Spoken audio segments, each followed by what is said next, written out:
ओए लाल वाले हरे वाले काले वाले पीले वाले नीले वाले पान वाले दुकान वाले बूढ़ा पढ़े जवान हो जाए जवान पढ़े महान हो जाए।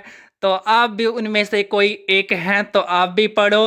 क्योंकि आपको अगर चाहिए सरकारी, माफ करिएगा, अगर आपको चाहिए परी तो आपको लेनी पड़ेगी सरकारी नौकरी।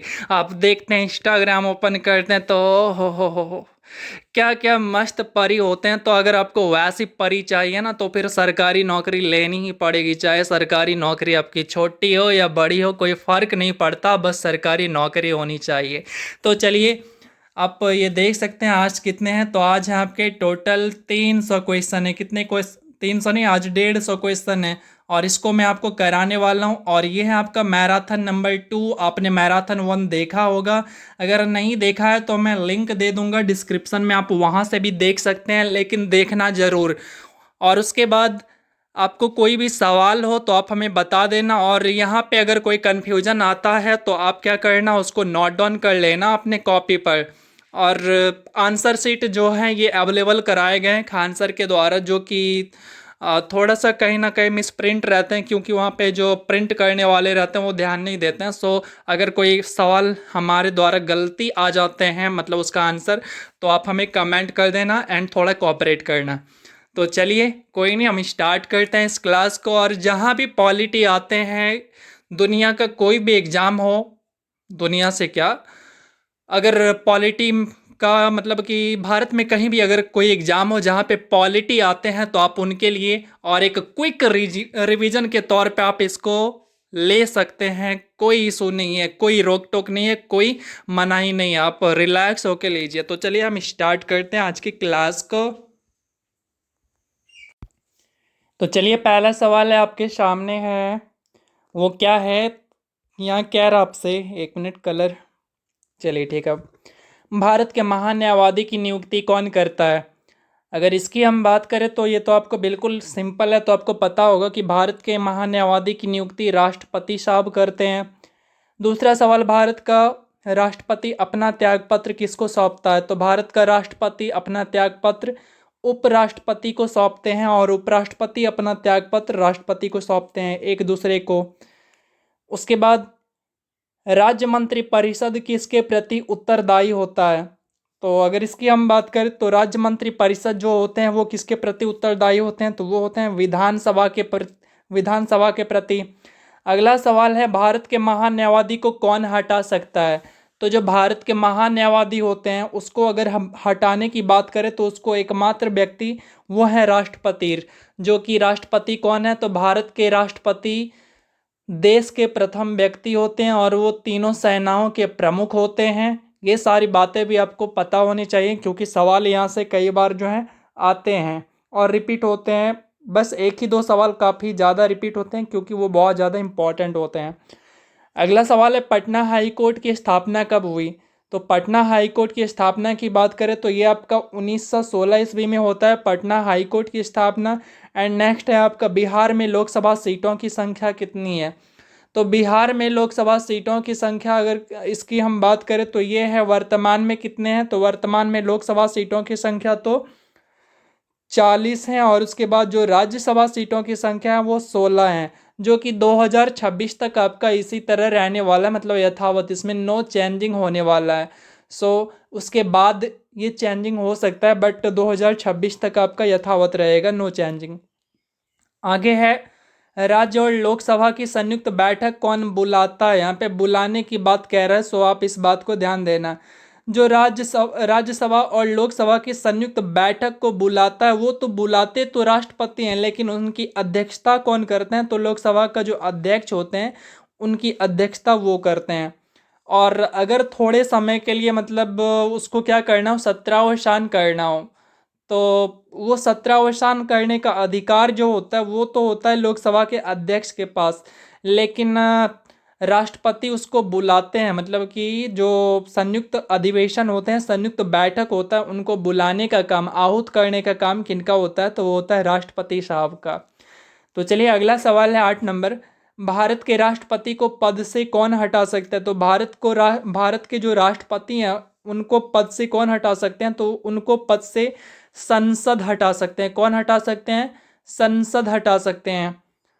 और कैसे हटा सकते हैं तो आपको वो भी पता होना चाहिए। तो आपने पढ़ा होगा इम्पीचमेंट प्रोसेस, कौन सा इम्पीचमेंट प्रोसेस पढ़ा होगा, तो उसके थ्रू जो है उनको हटाया जा सकता है।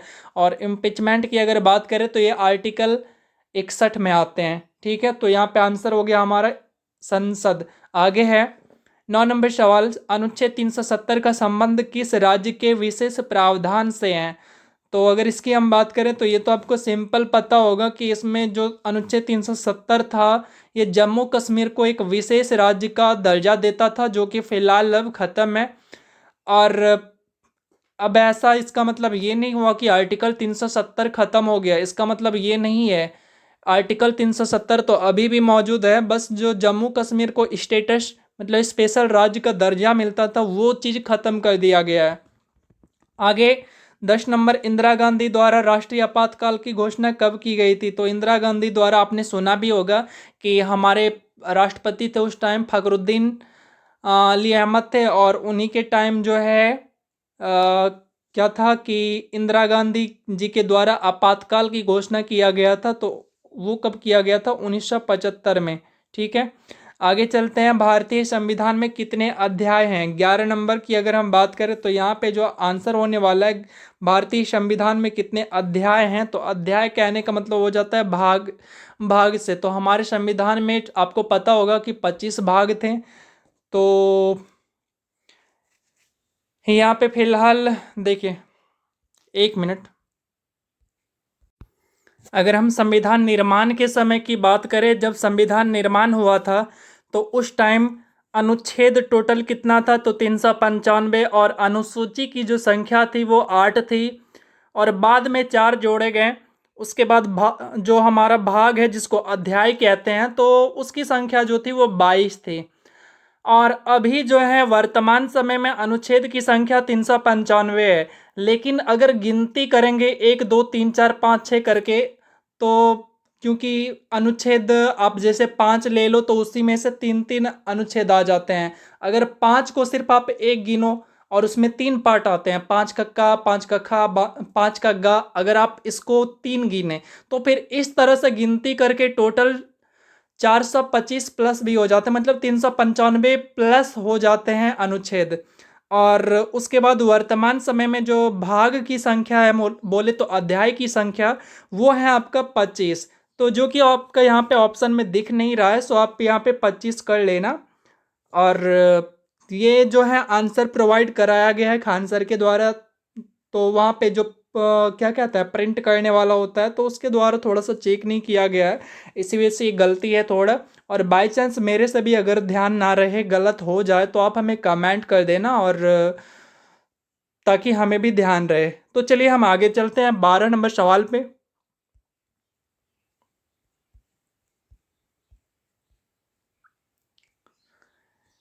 सवाल 12, भारत सरकार द्वारा दोहरी नीति, दोहरी नागरिकता कब स्वीकृत किया गया? अगर हम इसकी बात करें तो यहाँ पे जो आपका आंसर होने वाला है, 2005 में भारत सरकार के द्वारा दोहरी नागरिकता को स्वीकार कर लिया गया था। लेकिन हमारे देश में किस प्रकार की नागरिकता है? तो एकल नागरिकता है। जबकि जब ये आपका जम्मू कश्मीर में क्या था, दोहरी नागरिकता का प्रावधान था। लेकिन 370 जब से वहाँ पे ख़त्म हो गया, मतलब विशेष राज्य का दर्जा जब से वहाँ पे ख़त्म हो गया, तो ये दोहरी नागरिकता भी वहाँ से समाप्त हो गया। और दोहरी नागरिकता होता क्या है? तो पहले क्या होता है कि वहाँ पे जो राज्य होते हैं, राज्य की नागरिकता एंड उसके बाद देश की नागरिकता। जस्ट आप एग्जाम्पल के तौर पे ले सकते हैं अमेरिका।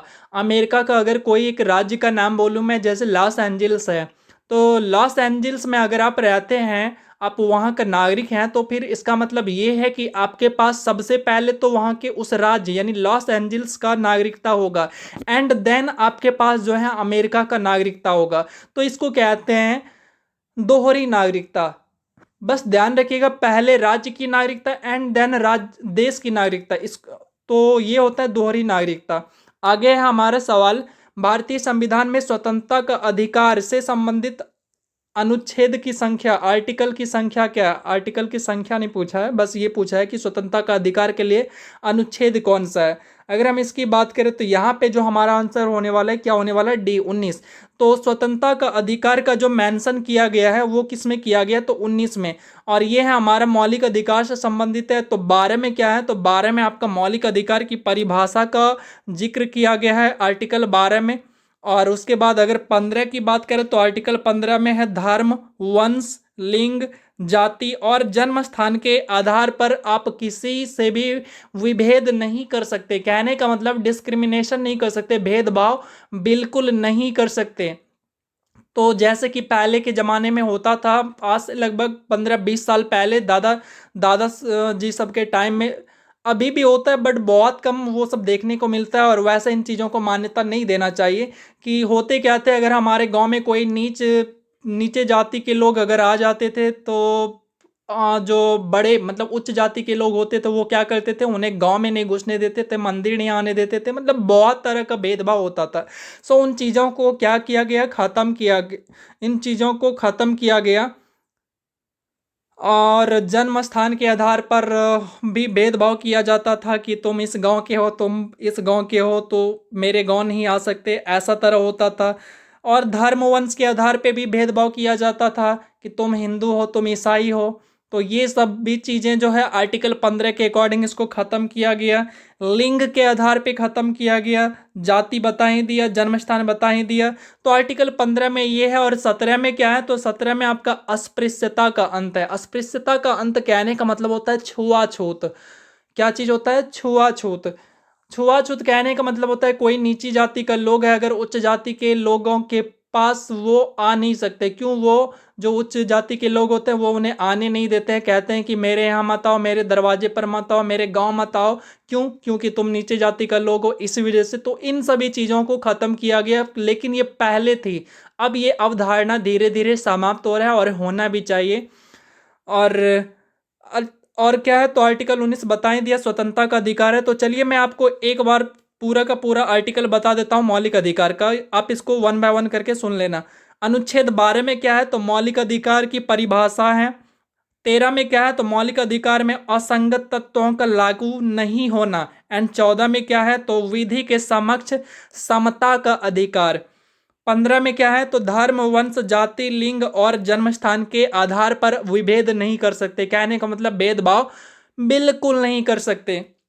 और अगर कोई आपके साथ भेदभाव कर रहा है तो आप जो है सीधा सीधा आप अपनी मौलिक अधिकार की मांग करने के लिए आप सुप्रीम कोर्ट जा सकते हैं। तो आगे है आपका 16, अनुच्छेद 16 में है नियोजन में अवसर की समानता। नियोजन का मतलब होता है नौकरी। उसके बाद है 17 में मैंने अभी बताया अस्पृश्यता का अंत, मतलब हो गया, अस्पृश्यता का मतलब होता है, क्या होता है, छुआछूत। और उसके बाद है छुआछूत मतलब वो छुई मुई मत समझना। उसके बाद है अनुच्छेद 18। अनुच्छेद 18 में है उपाधियों का अंत। क्या है, उपाधियों का अंत। 19 में क्या है, तो स्वतंत्रता का अधिकार। और आर्टिकल 20 में दो सिद्धि में संरक्षण का अधिकार। और आर्टिकल 21 में क्या है, तो प्राण एवं दैहिक स्वतंत्रता।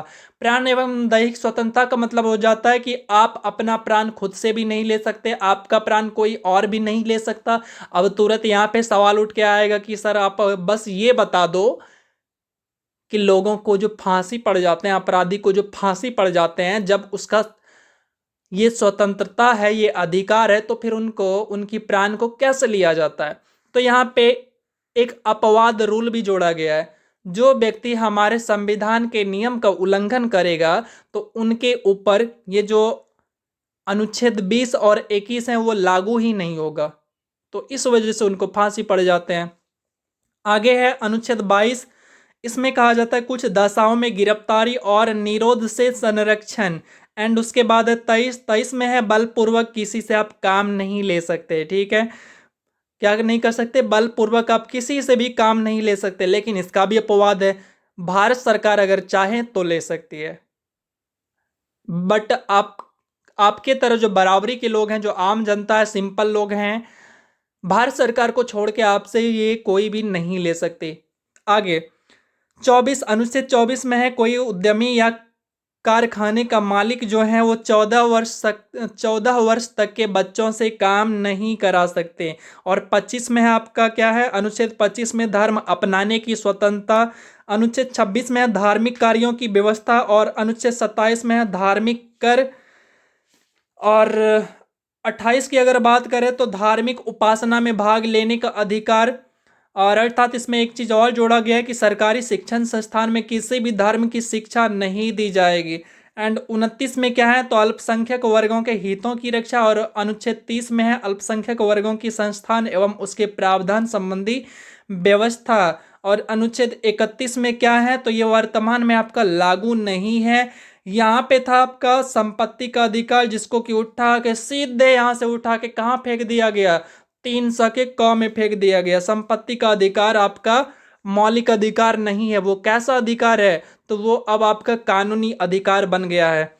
आगे है 32, तो 32 में क्या था, संवैधानिक उपचारों का अधिकार। और अनुच्छेद 33 में क्या है, तो संसद को कुछ खास मामले में जैसे सशस्त्र बलों के या फिर रक्षा बलों के मौलिक अधिकार को सीमित करने के अधिकार होते हैं। जैसे हम बात करें कि हमारे पास जितने तरह के अधिकार हैं, आम नागरिक के पास जितने भी तरह के अधिकार होते हैं, लेकिन जो हमारे सेना होते हैं, आर्मी होते हैं, क्या उनके पास भी हमारे ही तरह अधिकार हैं? जी नहीं, उनके अधिकार को सीमित किया जाता है और उनके लिए रूल अलग होता है। तो वो चीज़ उनके लिए थोड़ा जरूरी भी होता है, इसीलिए। तो आगे अगर बात करें तो 34 में क्या है, तो 34 में है आपका जिन क्षेत्रों में सैन्य बल विधि लागू होते हैं, तो उन क्षेत्र के मौलिक अधिकार संसद को प्राप्त शक्ति या फिर किसी भी परिस्थिति के अनुसार मौलिक अधिकार के मामले में निर्णय लेने का अधिकार होता है, आर्टिकल 34 के अकॉर्डिंग। और 35 में क्या कहता है कि मौलिक अधिकार को प्रभावी करने संबंधी प्रावधान। तो ये था आपका 12 से लेकर 35 तक मौलिक अधिकार का कुछ अनुच्छेद था, आप इसको ध्यान रखिएगा। और उसी में से क्या है, अनुच्छेद 19(1) में वर्णित 6 तरह का व्यक्तिगत स्वतंत्रता दिया गया है लोगों को। तो चलिए वो भी बता देता हूं। तो ट्रिक क्या है, तो मैंने ट्रिक से उसको याद रखा है, बोस सन देव हुआ। क्या ट्रिक है, उसके लिए मैंने ट्रिक से याद रखा है उसको, बोस सन देव हुआ। तो क्या क्या है, तो 19(1) का 19(1) का में है बोलने की स्वतंत्रता, खा में, उसके बाद है आपका खा में क्या है, तो सम्मेलन करने की स्वतंत्रता होता है। उसके बाद जो ग होता है, ग में आपका संघ बनाने की स्वतंत्रता है। और द में होता है देश भ्रमण, मतलब घा में होता है देश भ्रमण करने की स्वतंत्रता। और उसके बाद जो अंगा होता है उसमें है भूमि अर्जन करने की स्वतंत्रता। एंड चा नहीं, चा में क्या था, तो चा में था संपत्ति का अधिकार, जिसको कि हटा दिया गया। और उसके बाद अंगा में क्या, इसके बाद क्या है आपका छा में क्या है, तो आजीविका पार्जन करने की स्वतंत्रता। ये पूरा का पूरा आपका आर्टिकल था, मौलिक अधिकार था, जो कि मैंने आपको समझा दिया अनुच्छेद। तो अब चलिए हम चलते हैं अगले सवाल की ओर। और आपका अगला सवाल क्या है, तो 14 नंबर सवाल ये कहता है कि भारतीय संसद के संयुक्त अधिवेशन की अध्यक्षता कौन करता है। तो ये तो सिंपल सवाल है, आपको बिल्कुल पता भी होगा। तो यहाँ पे अगर हम बात करें तो यहाँ पे हो जाएगा लोकसभा स्पीकर, ठीक है, जिसको अध्यक्ष कहते हो आप। आगे आपका भारत के किस राष्ट्रपति का काल दीर्घतम रहा, मतलब सबसे लंबा कार्यकाल कौन से राष्ट्रपति का रहा, तो वो हमारे पहले राष्ट्रपति थे डॉक्टर भीम, माफ करेगा, डॉक्टर राजेंद्र प्रसाद। कौन थे, तो डॉक्टर राजेंद्र प्रसाद, जिनका की कार्यकाल काफी लंबा रहा था, सबसे लंबा रहा था। और 3 कार्यकाल तक, 3 नहीं 2 कार्यकाल तक ये राष्ट्रपति बने हुए थे।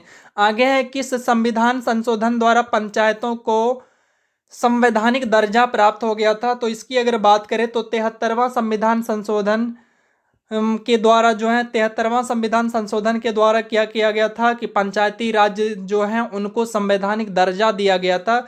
और इनको क्या किया गया था, 11वें अनुसूची में इसको जगह दिया गया था। एंड नेक्स्ट अगर बात करें तो नेक्स्ट है आपका सवाल, निम्नलिखित में से कौन सा संघीय क्षेत्र है। अगर संघीय क्षेत्र की बात करें तो संघीय क्षेत्र कहने का मतलब होता है केंद्र शासित प्रदेश। तो यहाँ पे जो संघीय क्षेत्र है वो कौन सा है, तो ये है आपका दादर नगर हवेली। और आपको पता होगा कि 20 जनवरी 2020 को, 20 जनवरी नहीं 26 जनवरी 2020 को दादर नगर हवेली और दमन दीव, याद कैसे रखिएगा, दादा क्या दादा, घर वाले दादा नहीं, दादा। तो दा से हो गया दमन दीव एंड दा से हो गया दादर नगर हवेली। इन दोनों को मर्ज करके एक केंद्र शासित कर दिया गया, मतलब मिला के एक बना दिया गया दादर नगर हवेली। और तो यहाँ पे हमारा ये आंसर हो गया। और उसके बाद राष्ट्रपति अपना त्याग पत्र किसको देते हैं, तो इसको हमने तो देखा ही अभी तुरंत तुरंत, तो ये हो गया सी नंबर। आगे चलते हैं। योजना आयोग है, योजना आयोग क्या है, तो योजना आयोग जो हमारा है वो क्या है, तो ये है आपका कार्यकारिणी निकाय है।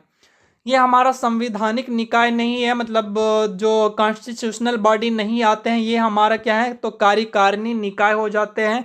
तो ये हो गया हमारा आंसर। उसके बाद है भारत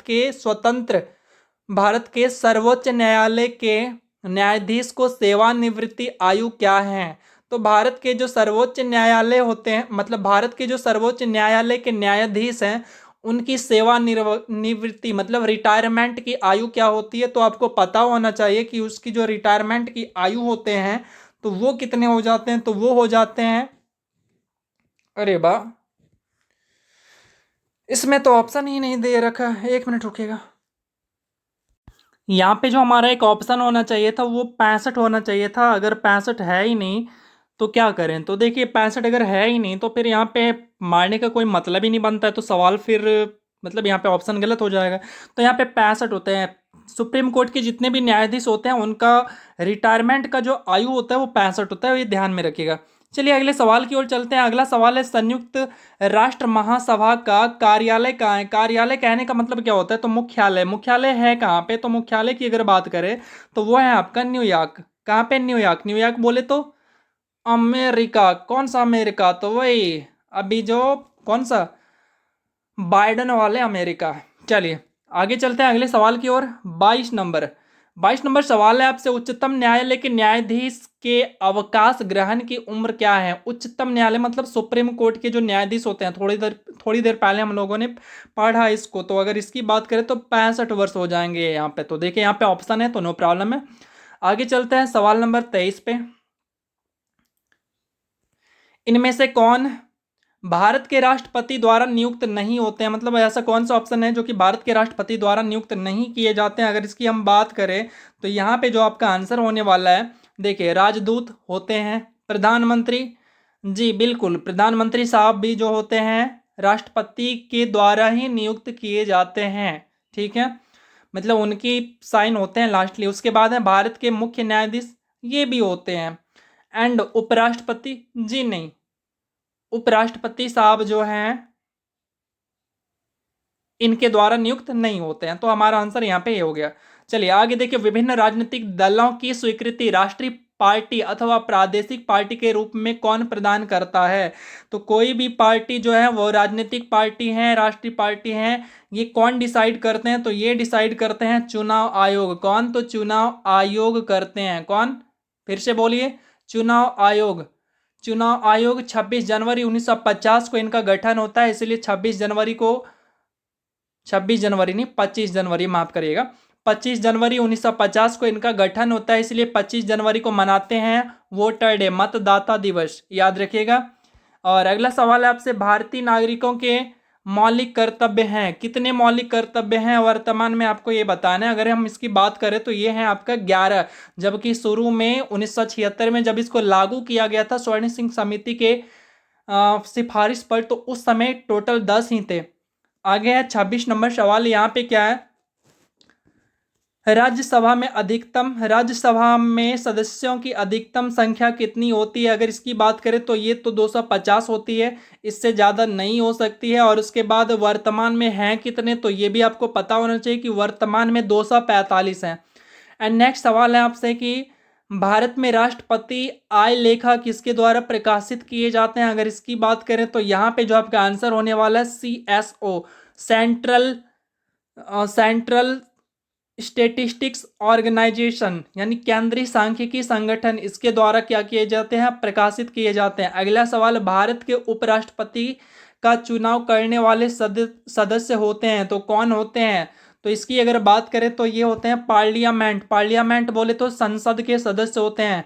तो संसद के कितने सदन होते हैं, तो इसके 2 सदन होते हैं। कौन कौन से, तो लोकसभा एंड राज्यसभा, ध्यान से सुनिएगा, संसद के दो सदन होते हैं, कौन कौन से?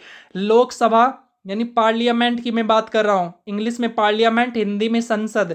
तो संसद के दो सदन होते हैं, लोकसभा और राज्यसभा। लेकिन अगर मैं ये कहूं कि संसद के कितने अंग होते हैं, तो संसद के तीन अंग होते हैं, लोकसभा, राज्यसभा और राष्ट्रपति।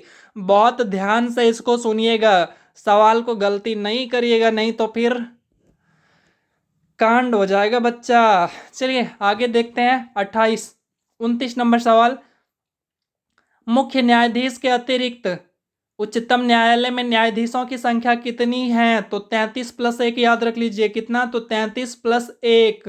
अब 34 मत करिएगा, क्योंकि यहाँ पे अतिरिक्त बोले हैं, तो यहाँ पे 33 हो जाएगा आंसर। सवाल को ध्यान से पढ़िएगा। आगे है, भारत एक है। भारत एक क्या है?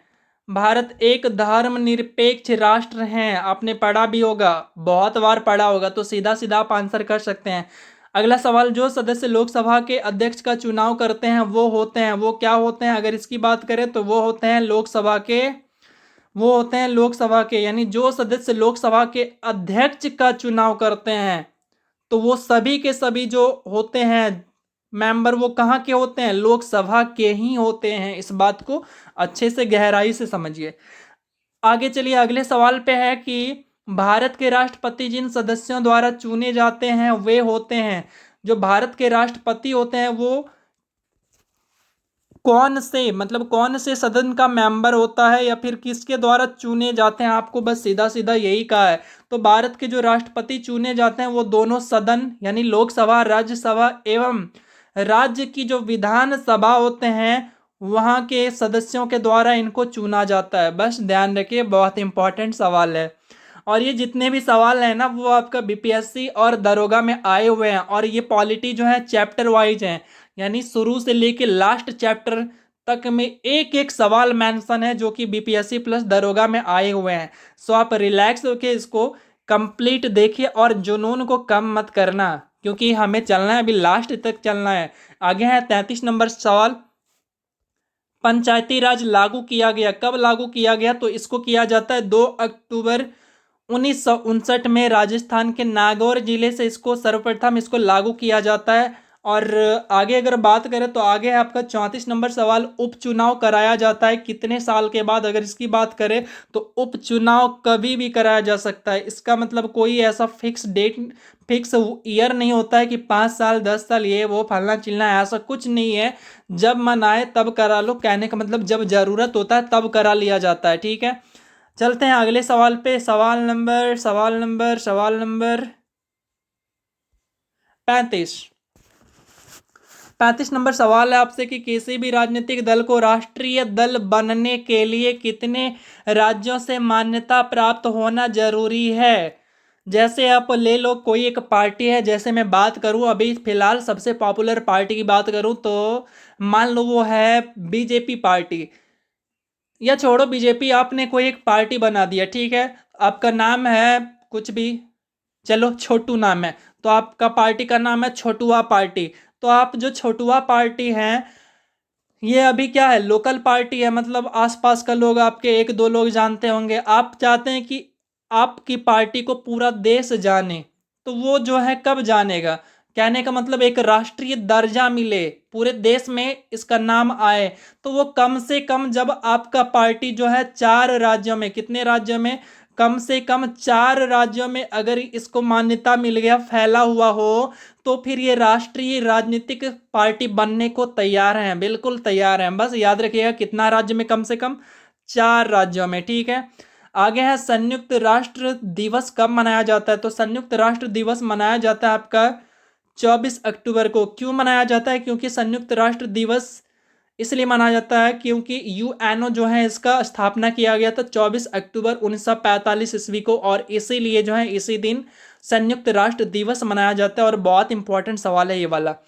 अगला सवाल पे चलते हैं। 37 नंबर सवाल यहाँ पे आपसे कह रहा है कि निम्नलिखित में से कौन सा संविधान संशोधन राष्ट्रपति को किसी भी मसले को पुनः विचार करने के लिए मंत्रिमंडल को भेजने की शक्ति प्रदान करता है? अगर इसकी बात करें तो यहाँ पे 44वां संविधान संशोधन ये कहता है। अगला सवाल है, लोकतंत्र के बारे में निम्न कथनों पर विचार करें, ठीक है। आइए विचार करते हैं सब लोग मिलके। पहला कह रहा है आपसे कि इनमें इनमें लोगों द्वारा, लोकतंत्र के बारे में विचार करना है, इनमें लोगों द्वारा निर्वाचित सरकार का गठन होता है। चलिए आगे पढ़ते हैं। अगला आपसे कह रहा है कि हाँ ये बात तो सही है कि निम्नलिखित, ये जो लोकतंत्र होता है निर्वाचित मतलब लोगों द्वारा निर्वाचित सरकार का गठन होता है, ये बात तो सही है। उसके बाद आगे कह रहा है कि लोकतंत्र में वर्तमान में सत्ताधीन लोगों के हारने की संभावना काफी होती है। तो ये भी बात जो होती है, जो ये कि जो भी अभी वर्तमान सत्ता में है उनकी हारने की चांसेस काफ़ी ज़्यादा होती है। वो ऐसा इसलिए होता है कि अगर जो पार्टी हमारा भी सत्ता में है, अगर वो सही से काम ना करे, लोगों के प्रति उनका रुझान ना हो, तो फिर लोग उनको क्या करते हैं, बस 5 साल के बाद हरा देते हैं। कहने का मतलब बोलते हैं भाई आप इधर से निकल लो, ठीक है। तो ये भी बात सही हो जाता है कहीं ना कहीं। उसके बाद में प्रत्येक मत मूल्य एक ही होता है, यानी प्रत्येक मत मूल्य का मूल्य एक होता है, तो ये भी बात सही है। तो यहाँ पे कहें तो तीनों बात सही है, तो हमारा जो ऑप्शन देखने को मिल रहा है ABC मिल जाएगा। ठीक है, आगे बात करते हैं हम 39 नंबर पे। 39 नंबर है, संसद द्वारा पास किया गया विधेयक तभी एक नियम या कानून बन पाता है जब उसे निम्नलिखित में से किसके द्वारा पास किया गया हो। तो देखिए, कोई भी विधेयक जो होता है वो कानून तभी तक बन सकता है जब तक कि उस पर अपना मुहर या साइन कौन ना कर दे, राष्ट्रपति जी ना कर दे। जैसे मान लीजिए आप एक विधेयक लेके जाते हैं लोकसभा या राज्यसभा में, क्या विधेयक है वो? विधेयक ये है कि आप चाहते हैं कि एग्जामपुर भैया यूट्यूब चैनल जो है उनको सपोर्ट किया जाना चाहिए। आप ये विधेयक लेके गए हैं कहाँ पे?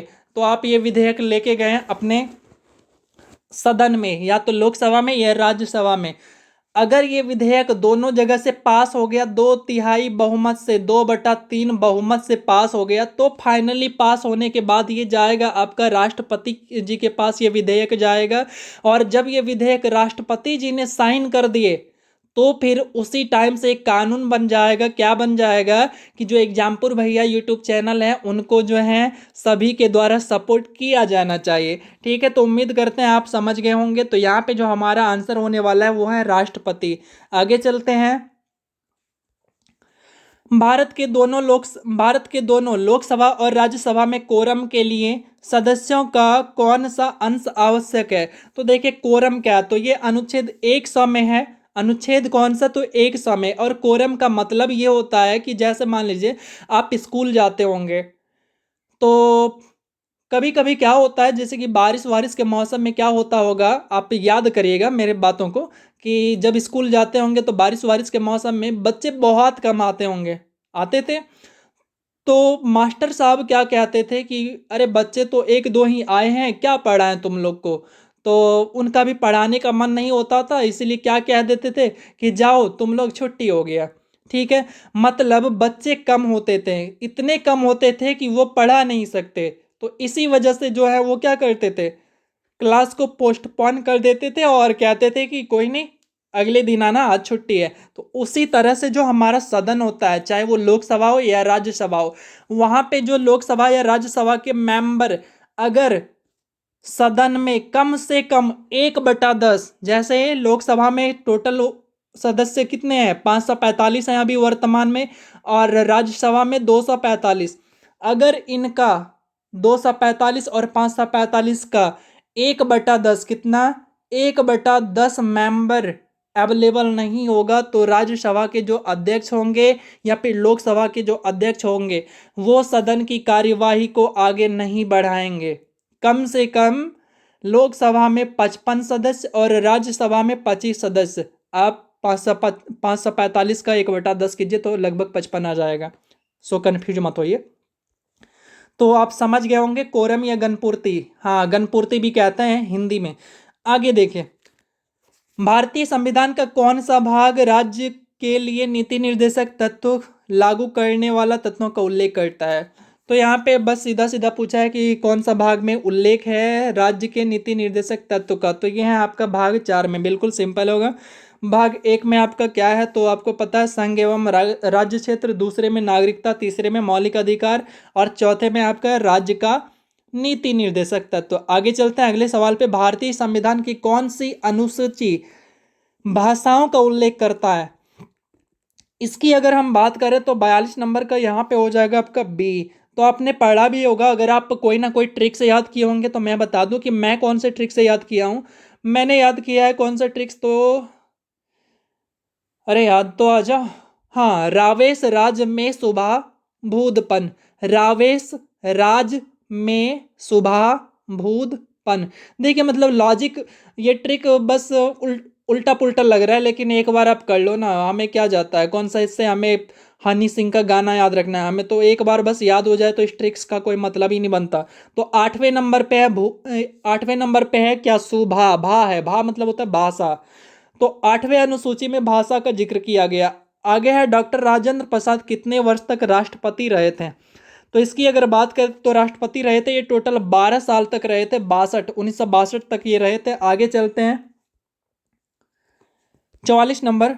सर्वोच्च न्यायालय का न्यायाधीश अपना पद त्याग कर सकता है पत्र लिखकर। किनको पत्र लिखेगा न्यायाधीश? तो ये जो न्यायाधीश जो हैं ये किसको, यानी जज साहब अगर त्याग पत्र देंगे तो अपना त्याग पत्र किसको सौंपेंगे? सीधा सीधा यही कहा है। देखिए लैंग्वेज कितना चेंज होता है एग्जाम में, सिंपल सवाल होता है लेकिन लैंग्वेज इतना ज़्यादा चेंज रहता है कि हम कंफ्यूज हो जाते हैं।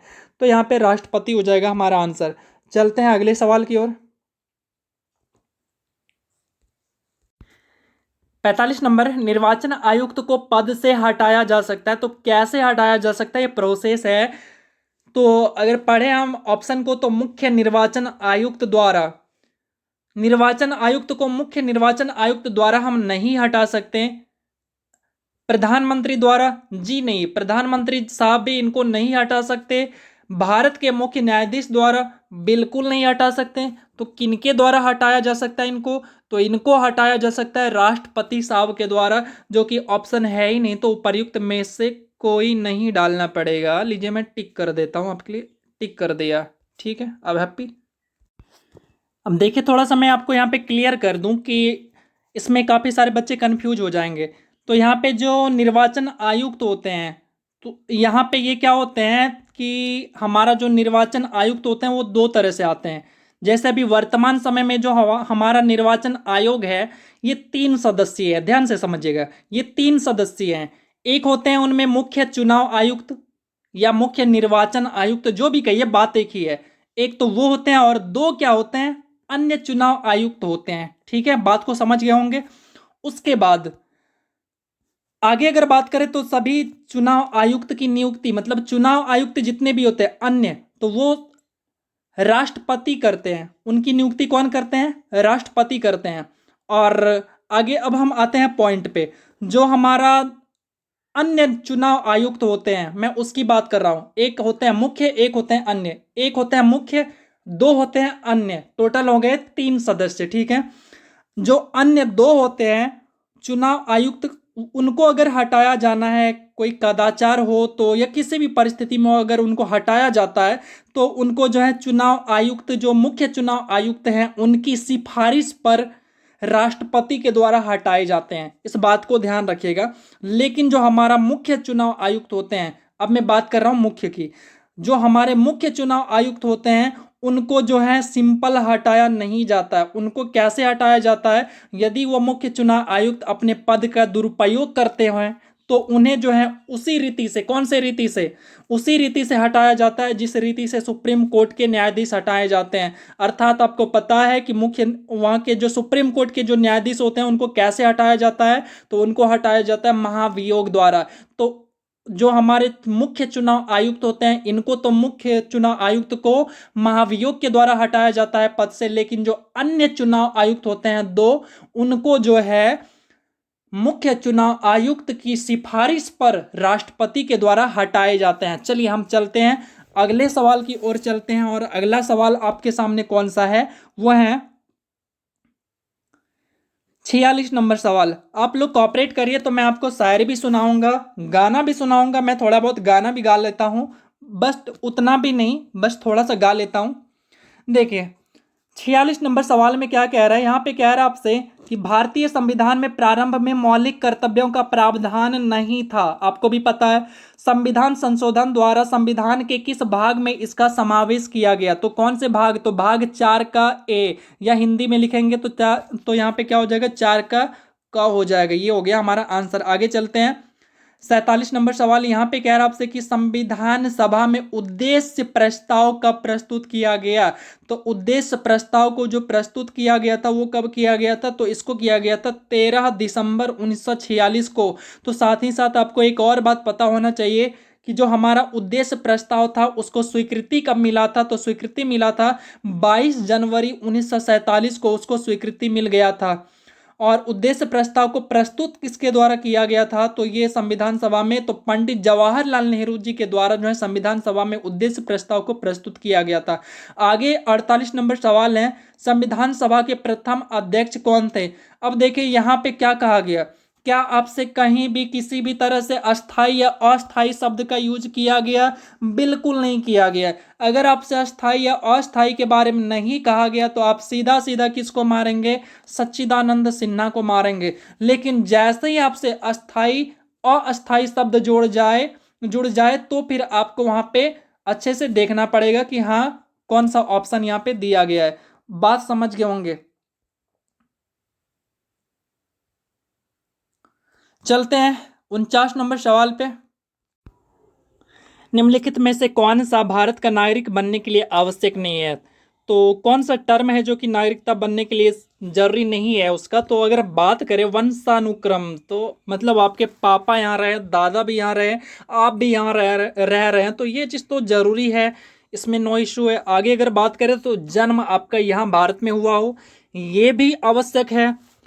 अधिग्रहित संपत्ति, मतलब आपके पास संपत्ति बहुत सारा होना चाहिए भारत में अगर आप भारत की नागरिकता लेना चाहते हैं, तो ये चीज सही नहीं है। मतलब हमारा आंसर यही हो गया। ठीक है, अगला सवाल है, लोकसभा का अध्यक्ष अपना त्याग पत्र किनको देता है, तो अगर इनकी बात करें तो ये देते हैं, लोकसभा के जो अध्यक्ष होते हैं वो उपाध्यक्ष को देते हैं। किनको देते हैं, उपाध्यक्ष को देते हैं। तो ये हो गया राइट आंसर। आगे बात करते हैं 51 नंबर, भारत के किस राज्य में द्विसदनी व्यवस्थापिका नहीं है, तो अगर यहाँ पे बात करें तो यहाँ पे जो आपका आंसर होगा, देखिए द्विसदनी मतलब वो विधान परिषद कहाँ पे नहीं है, बस यहाँ पे आपसे यही कह रहा है। तो बिहार में है विधान परिषद, उत्तर प्रदेश में भी है, कर्नाटक में भी है, लेकिन पंजाब में नहीं है। कहाँ पे नहीं है, पंजाब में नहीं है। तो हमारा आंसर जो होने वाला है वो होने वाला है पंजाब। ठीक है, आगे चलते हैं।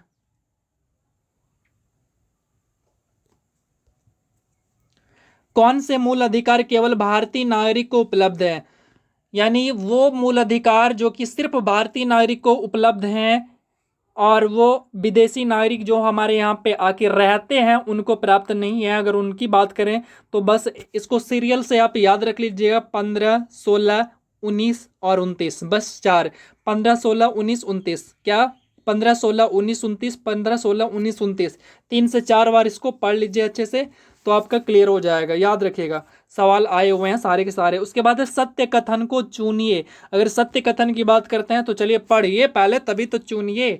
तो यहाँ पे देखिए, राज्यसभा में 11 सदस्यों को मनोनीत किए जाते हैं, गलत बात, 12 चुने जाते हैं। प्रत्याशी को उसी राज्य का होना चाहिए जहां से वह राज्यसभा का चुनाव लड़ रहा है, ये भी गलत बात है। कोई भी प्रत्याशी कहीं से भी चुनाव लड़ सकता है, इसमें कोई इशू नहीं है। उसके बाद कह रहा है कि राज्यसभा को भंग किया जा सकता है, कभी नहीं किया जा सकता है, राज्यसभा को भंग नहीं किया जा सकता है, लेकिन लोकसभा को हम कर सकते हैं। उसके बाद कह रहा है लोकसभा में राष्ट्रपति 2 सदस्य को मनोनीत करते हैं, तो ये वाला जो ऑप्शन है सही है, बिल्कुल सही है। लेकिन अब जो है ये भी समाप्त कर दिया गया है मनोनयन वाला प्रोसेस। 2 एंग्लो इंडियन जो राष्ट्रपति मनोनीत करते थे लोकसभा में, इसको भी समाप्त कर दिया गया है। चलिए आगे देखते हैं, 54 नंबर सवाल पे चलते हैं। सत्य कथन को चुनिए, तो सत्य कथन वित्त आयोग एक संवैधानिक निकाय है। संवैधानिक निकाय वो होते हैं जिसका कि हमारे संविधान में उल्लेख होता है।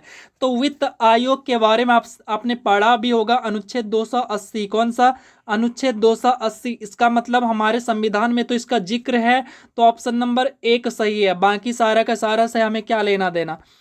आगे चलिए, आगे चलते हैं 55 नंबर सवाल पे। 55 नंबर सवाल क्या कहता है? राज्यसभा में गणपूर्ति के लिए, मैंने बताया था शुरू में, गणपूर्ति के लिए कितनी सदस्य होने चाहिए? तो 245 का 1/, कितना करिए, 245 का 1/10 करिए तो हो जाएगा 25। उसके बाद है पंचायती राज का सबसे मुख्य भाग क्या है? तो पंचायती राज का सबसे मुख्य भाग क्या है? तो वो हो जाएगा आपका ग्राम सभा। ग्राम सभा सबसे मुख्य अंग होते हैं पंचायती राज का। आगे चलते हैं 57 नंबर सवाल पे। यहाँ पे आपसे कह रहा है कि भारत में नए राजनीतिक दल को अनुमति कौन देता है? तो इसको जो अनुमति देता है वो देता है चुनाव आयोग। लेकिन कोई भी राजनीतिक दल है उसको राष्ट्रीय दल का अनुमति, मतलब राष्ट्रीय दल का मान्यता तभी मिलेगा जबकि कम से कम वो पार्टी कम से कम 4 राज्यों में फैला हुआ हो। कितने राज्यों में? 4 राज्यों में फैला हुआ हो। आगे है आपका 58 नंबर सवाल। भारतीय संविधान के 44वें, अरे यार चलिए पढ़ता हूं इसको अच्छे से। भारतीय संविधान के 44वें अनुच्छेद के अनुसार समान संहिता की परिकल्पना निम्नलिखित में से किनके लिए किया गया है? तो यहाँ पे जो ये किया गया है अनुच्छेद 44 में, सीधा सीधा समझिए, अनुच्छेद 44 में है सिविल संहिता, समान सिविल संहिता का जिक्र किया गया है। तो ये चीज जो जिक्र है किसके लिए है? तो ये नागरिकों के लिए किया गया है। सिविल मतलब नागरिक, सिविल संहिता तो समान सिविल संहिता। उम्मीद है कि आपको अगर ये चीज अनुच्छेद याद होगा तो आप सीधा सीधा इसको आंसर कर सकते हैं। आगे है 59 नंबर सवाल को अगर पढ़ें तो 59 नंबर सवाल क्या है? निम्नलिखित में से कौन सा एक आदेश किसी व्यक्ति को गैर कानूनी ढंग से बंदी बनाए जाने पर उसकी स्वतंत्रता सुनिश्चित करने के लिए उच्चतम न्यायालय द्वारा रिट जारी किया जा सकता है? तो कौन सा रिट जारी किया जा सकता है? तो अगर इसकी बात करें तो ये होगा बंदी प्रत्यक्षीकरण। कल भी मैंने समझाया था, और इसी को इंग्लिश में कहते हैं, इंग्लिश में क्या कहते हैं? हैबियस कॉर्पस कहते हैं। क्या कहते हैं? हैबियस कॉर्पस कहते हैं। चलिए इसको फिर से मैं समझा देता हूं। देखिए जो बंदी प्रत्यक्षीकरण होता है ना, तो इसका अर्थ क्या होता है? सशरीर उपस्थित होना। क्या होता है? सशरीर, यानी शरीर के साथ उपस्थित होना। ठीक है। तो जब किसी व्यक्ति को पुलिस गिरफ्तार कर लेता है शक के आधार पर, क्या? शक के आधार पर, मतलब कोई दोष नहीं है उसका, बस पुलिस को ये शक हुआ कि ये कोई ना कोई जो है कारनामा, कोई ना कोई कांड किया हुआ है, तो उस वजह से जो है पुलिस अगर उसे गिरफ्तार कर लेती है शक के आधार पर, तो 24 घंटे के अंदर जो है किसी ना किसी मजिस्ट्रेट के सामने उनको उपस्थित करना होता है। पुलिस को क्या करना होगा? 24 घंटे के अंदर किसी ना किसी मजिस्ट्रेट के सामने जो है उसको उपस्थित करना ही होगा।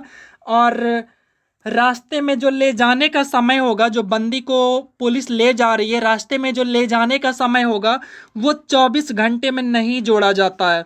और जब कोर्ट में उस व्यक्ति को मजिस्ट्रेट के सामने पूछताछ किया जाएगा और उसके बाद अगर वो दोषी पाया जाता है तो फिर तो उसका कार्यवाही आगे बढ़ेगा और उनको जो भी उचित सजा है वो सजा होगा। और अगर वहाँ पे वो व्यक्ति निर्दोष पाया जाता है तो फिर वहाँ पे क्या होगा कि उसी रिट के माध्यम से, जो बंदी प्रत्यक्षीकरण है, इस रिट के माध्यम से उसे छोड़ देने का आदेश दिया जाएगा। तो इसी वजह से इस रीट को, यानी बंदी प्रत्यक्षीकरण को, व्यक्तिगत स्वतंत्रता संबंधी रीट भी कहा जाता है। सो आप इसको ध्यान में रखिएगा।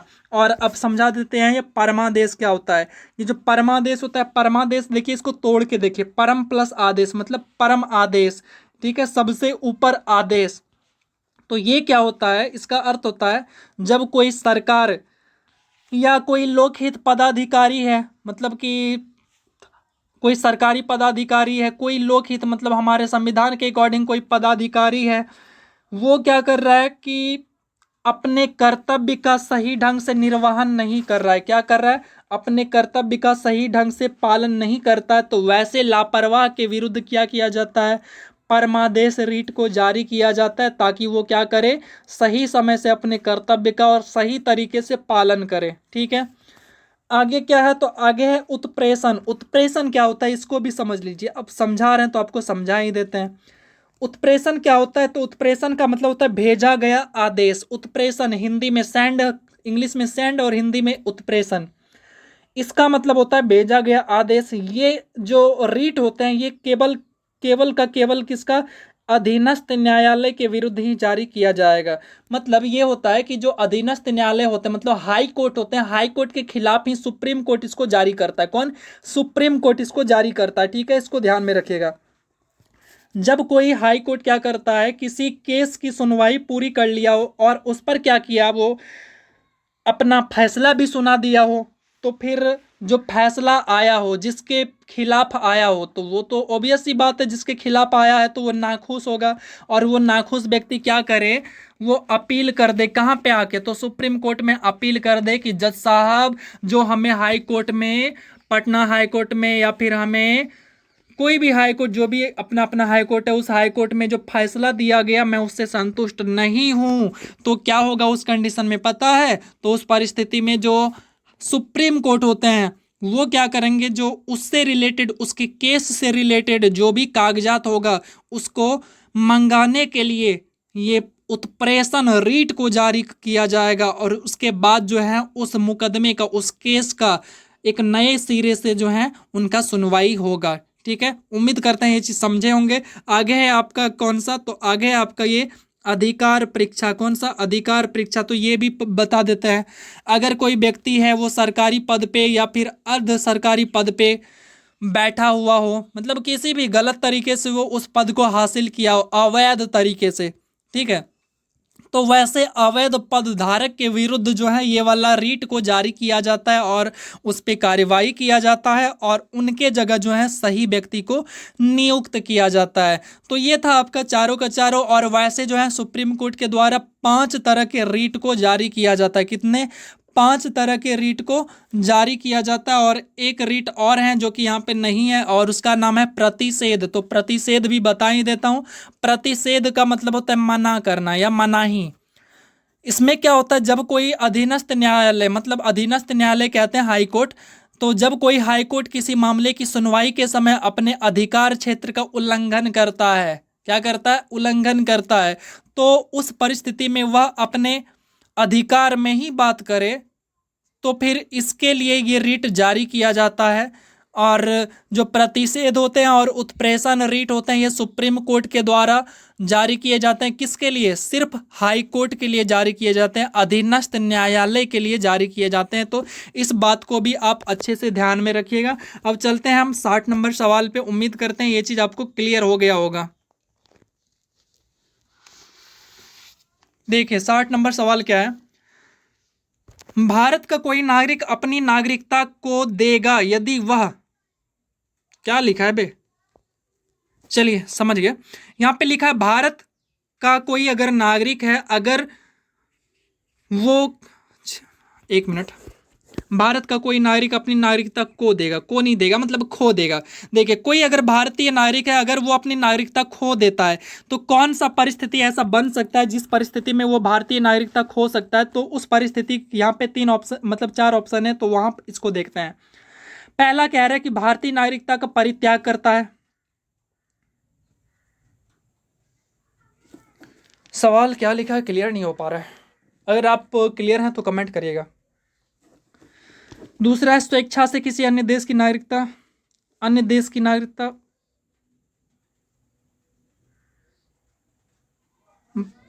भारत का कोई नागरिक अपनी नागरिकता,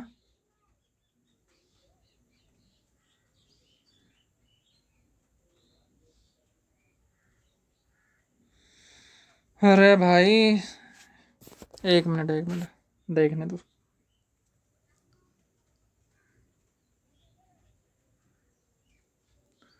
हाँ देखिए हो गया, क्लियर हो गया। यहाँ पे आपसे कह रहा है कि भारत का अगर कोई नागरिक अपनी नागरिकता खो देगा तो यदि वह क्या करेगा जो कि नागरिकता खो देगा। तो देखिए पहला तो है कि अपनी भारतीय नागरिकता का परित्याग करेगा तो इस परिस्थिति में वो क्या कर सकता है, अपनी नागरिकता को खो सकता है। दूसरा कह रहा है स्वेच्छा से किसी अन्य देश की नागरिकता को अगर प्राप्त कर लेता है तो भी वो इस परिस्थिति में भी भारतीय नागरिकता को वो खो सकता है। ये तो दो परिस्थिति सही बात है।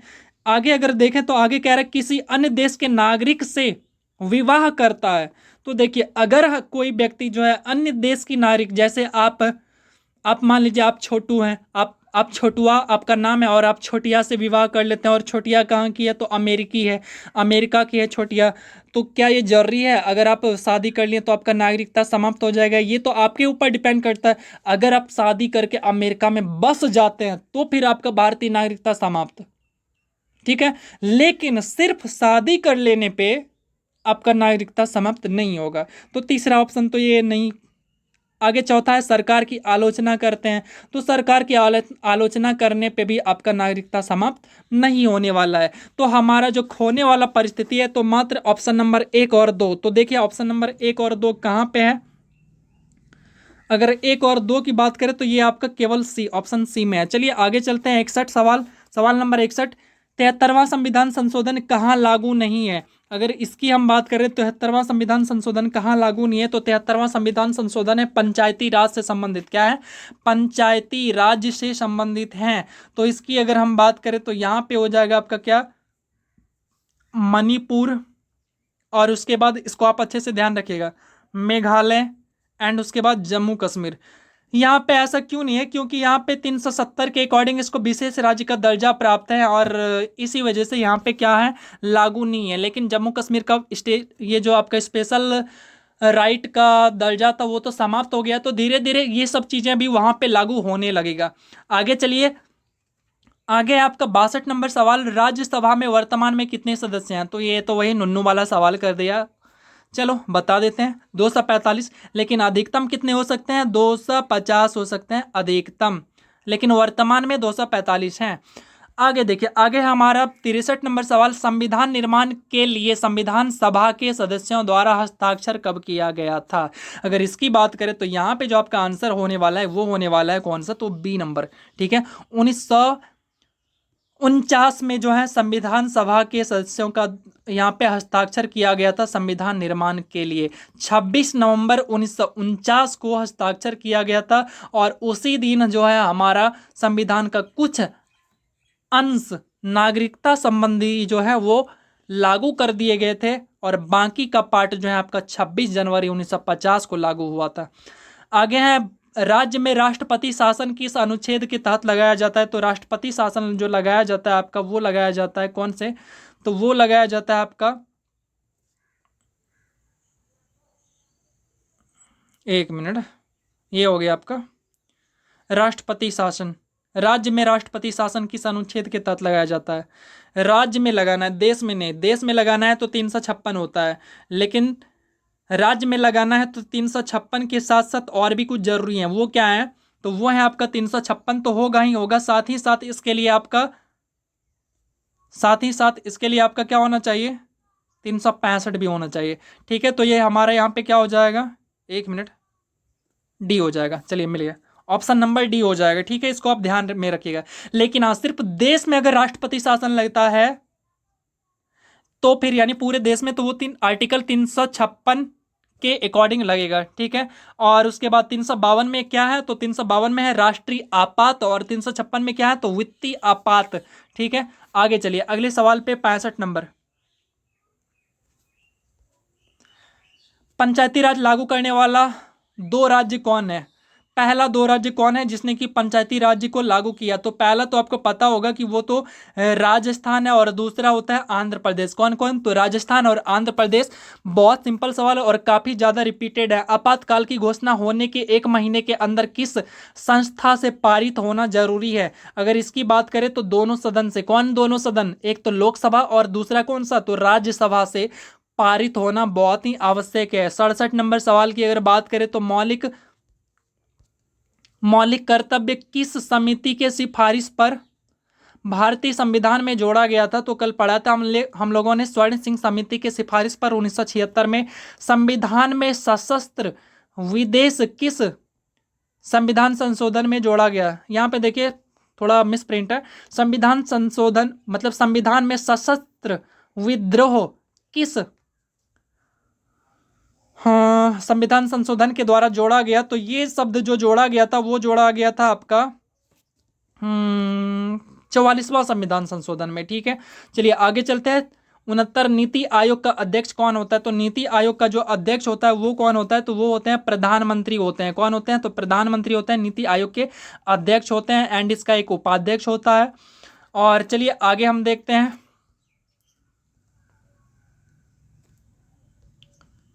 70 नंबर, पंचायतों की वित्तीय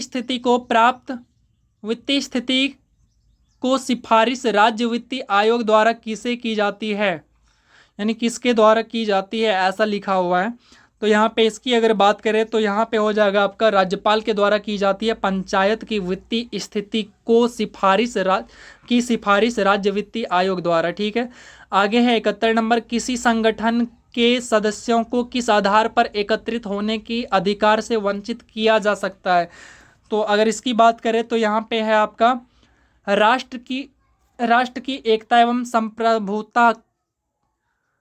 किसके आधार पे? तो राष्ट्र की एकता एवं संप्रभुता के अधिकार से वंचित किया जा सकता है। ठीक है, तो आगे चलिए। तो यहाँ पे ये हो गया, आगे चलिए। तो आगे अगर बात करें, एक मिनट थोड़ा सा यहाँ पढ़ने दीजिए, क्या प्रॉब्लम है यहाँ पे, शायद हमें कन्फ्यूजन हो रहा है।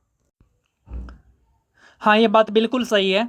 अगर कोई जो है मतलब कि अगर कोई एकत्रित होता है, सभा बनाता है, कुछ भी करता है, सम्मेलन करता है, भीड़ जमा करता है, लेकिन अगर उस भीड़ से राष्ट्र की एकता और अखंडता को थोड़ा भी आंच आने की संभावना है तो उसको उस अधिकार से वंचित किया जा सकता है। इस परिस्थिति में ये सही है। ठीक है, बस सवाल को अच्छे से पढ़ना था। आगे है मंत्री परिषद सामूहिक रूप से किसके प्रति उत्तरदायी होते हैं? अगर इसकी बात करें तो यहाँ पे हो जाएगा आपका लोकसभा के प्रति उत्तरदायी होते हैं, जबकि व्यक्तिगत रूप से जो है राष्ट्रपति के प्रति उत्तरदायी होते हैं। किस अनुच्छेद के तहत नीति निर्देशक तत्व को न्यायालय में प्रश्नगत नहीं किया जा सकता है? अगर इसकी बात करें तो यहाँ पे हो जाएगा आपका आर्टिकल 17 हो जाएगा, 17 नहीं, आर्टिकल 37 हो जाएगा। और आगे है राज्य निर्वाचन आयुक्त को पदच्युत कर सकता है। कौन पदच्युत करता है? तो अगर इसकी हम बात करें तो यहाँ पे होगा आपका ऑप्शन नंबर डी, की जो कि ऑप्शन नंबर है ही नहीं, मतलब ऑप्शन लिखा ही नहीं है। तो देखिए, राज्य निर्वाचन आयुक्त को पदच्युत कौन करता है? तो जो राज्य निर्वाचन आयुक्त होता है, अभी थोड़ी देर पहले मैंने बताया था आपको, तो जितने भी क्या होता है निर्वाचन आयुक्त होते हैं या आयुक्त होते हैं, उनका जो नियुक्ति किया जाता है वो राष्ट्रपति के द्वारा किया जाता है। किनके द्वारा? ये राष्ट्रपति जी के द्वारा किया जाता है। चलते हैं अगले सवाल की ओर, और आपका अगला सवाल है, भारत में कितने बार आपात लागू हो चुका है? अगर इसकी बात करें तो यहाँ पे 3 बार जो है आपात लागू हो चुका है। और चलते हैं हम अगले सवाल की ओर।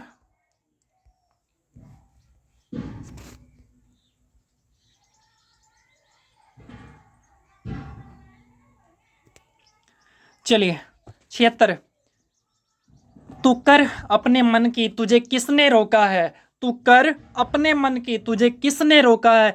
आखिरी याद रखना, ये तुम्हारे पास आखिरी मौका है। बस आखिरी याद रखना कि ये तुम्हारे पास आखिरी मौका है। तो इस मौके को मत जाने दीजिएगा, क्योंकि ये मौका बार बार आपको नहीं मिलेगा। और जैसे जैसे आपका एज आगे बढ़ेगा ना, तो ये जो आपका दिमाग पे एक प्रेशर बनेगा वो गजब का प्रेशर बनेगा। इसीलिए मैं चाहता हूँ कि आप अपने दिमाग पे इस तरह का प्रेशर नहीं बनाना, क्योंकि आप पहले ही सिलेक्शन ले लो तो काहे ये सब झंझट पड़ेगा। चलिए चलते हैं हम 76 नंबर सवाल की ओर। संविधान के उद्देशिका में किस मौलिक अधिकार का वर्णन नहीं है? अगर इसकी बात करें तो कौन सा अधिकार का वर्णन नहीं है? तो आर्थिक स्वतंत्रता की तो बात ही नहीं है भाई, तो ये सही है। पंचायती राज की व्यवस्था से संबंधित समिति कौन सा है? तो पंचायती राज व्यवस्था से संबंधित समिति जो है वो है आपका बलवंत राय मेहता समिति, आपको पता है।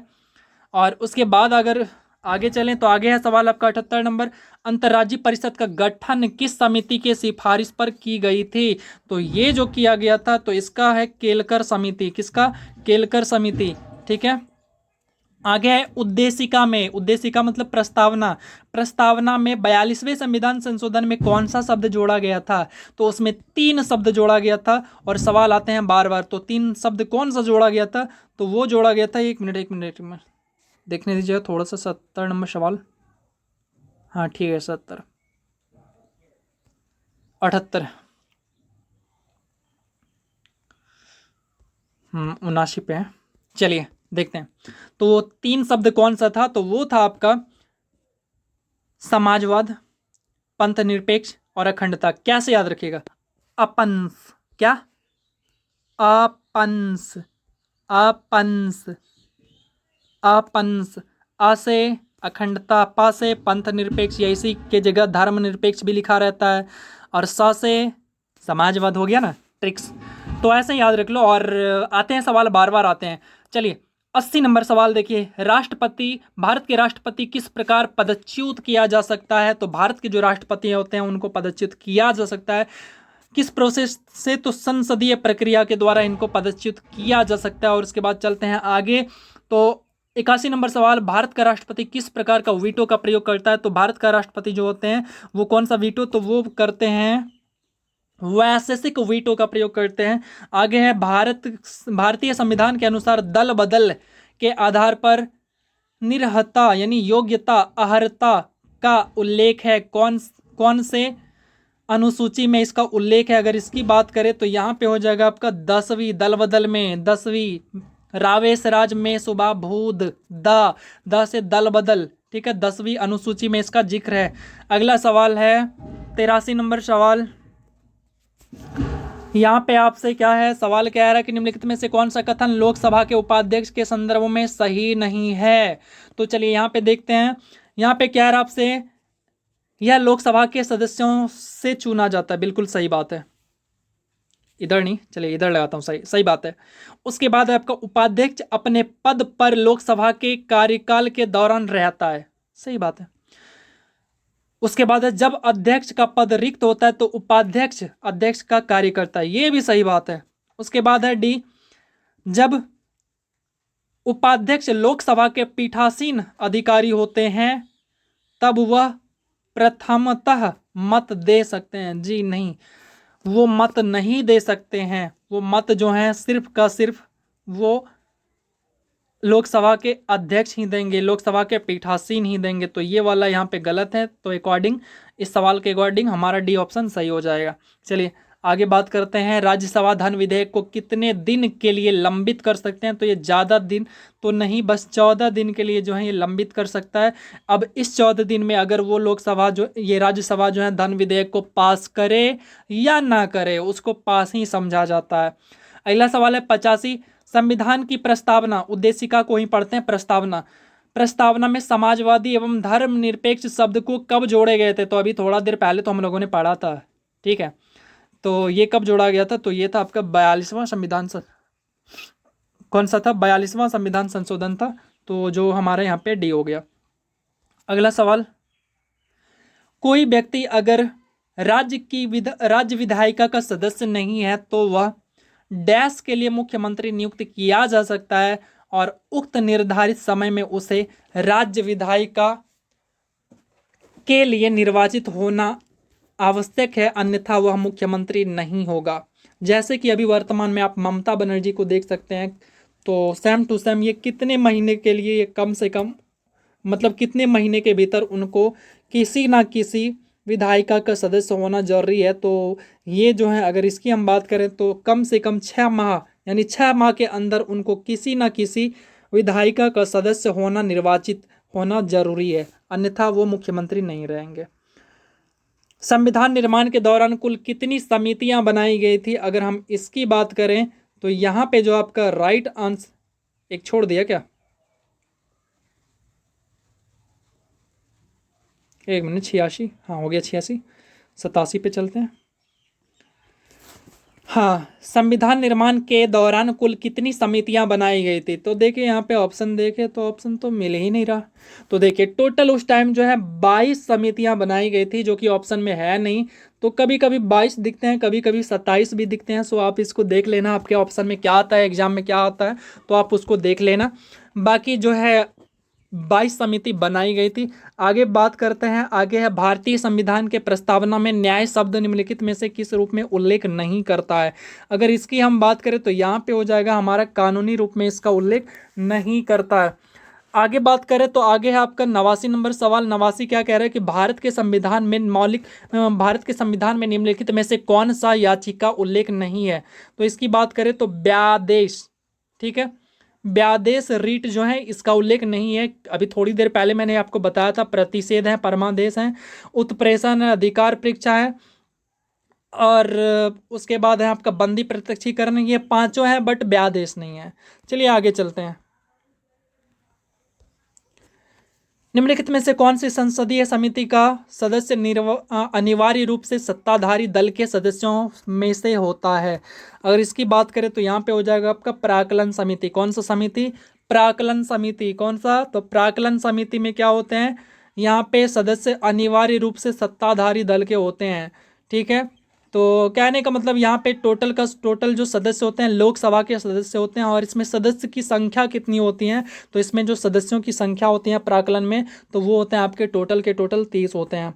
जबकि लोक लेखा समिति में 22 होते हैं, 15 + 7, 15 आपका लोकसभा से होता है और 7 आपका राज्यसभा से होता है। और चलते हैं आपका अगले सवाल की ओर। भारतीय संविधान में कौन से अनुच्छेद में मूल कर्तव्यों का उल्लेख किया गया है?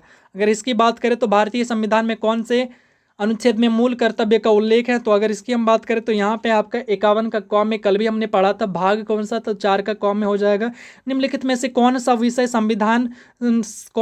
भारतीय संविधान के अनुसार संघीय सूची में शामिल नहीं है? मतलब संघीय सूची में नहीं आता है, कहने का मतलब संघ सूची में नहीं शामिल है, इसकी बात कर रहा है। तो इसकी अगर बात करें तो यहाँ पे देखिए रक्षा दोनों के अंदर, राज्य संघ दोनों, रेलवे ये भी दोनों के अंदर, रिजर्व बैंक ऑफ इंडिया ये तो सूची में शामिल है ही नहीं।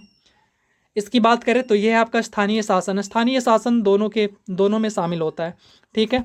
आगे चलिए अगले सवाल की ओर। 93 नंबर। भारतीय संविधान में कौन सा अनुच्छेद के अनुसार, यानी कौन से अनुच्छेद के अनुसार उपराष्ट्रपति राष्ट्रपति के रूप में कार्य अथवा उनके कृत्यों का निर्वहन कर सकता है? अगर इसकी हम बात करें तो यहाँ पे जो आपका आर्टिकल है वो है आर्टिकल 65। कौन सा?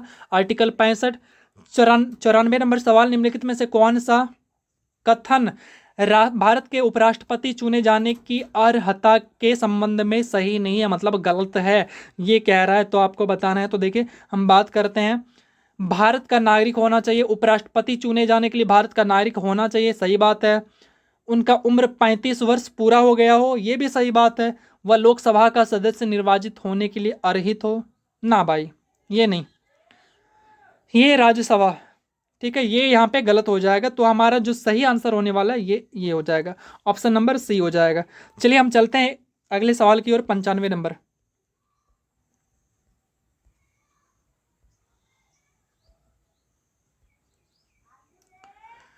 तुझे क्या बताए तुम मेरे क्या हो, मेरी जिंदगी का तुम्हें आसरा हो। 95 नंबर। भारतीय संविधान का कौन सा अनुच्छेद, क्या क्या पढ़ लेता हूँ, काफी देर बोलते बोलते हो गया टाइम, इसलिए थोड़ा सा कुछ एक्सेस ही बोल लेता हूँ। भारतीय संविधान का अनुच्छेद 123 राष्ट्रपति को शक्ति देता है, तो ये कौन सा क्या देता है? तो अध्यादेश, क्या? अध्यादेश जारी करने का ये शक्ति देता है, जो कि कहाँ पे है? तो अध्यादेश यहाँ पे हो गया आपका, विश्रांति काल में अध्यादेश जारी करने का शक्ति देता है। आगे है निम्नलिखित में से कौन सा 29 अगस्त 1947 में गठित प्रारूप समिति के सदस्य नहीं थे? तो प्रारूप समिति आपको पता होगा, उसमें टोटल कितने थे? तो 7 सदस्य था। तो 7 सदस्यों में से वो हैं आपका डॉक्टर राजेंद्र प्रसाद, उसके सदस्य नहीं थे। सदस्य थे कौन? तो उसको मैंने ट्रिक्स से याद रखा है। कौन सा ट्रिक्स बताऊं क्या?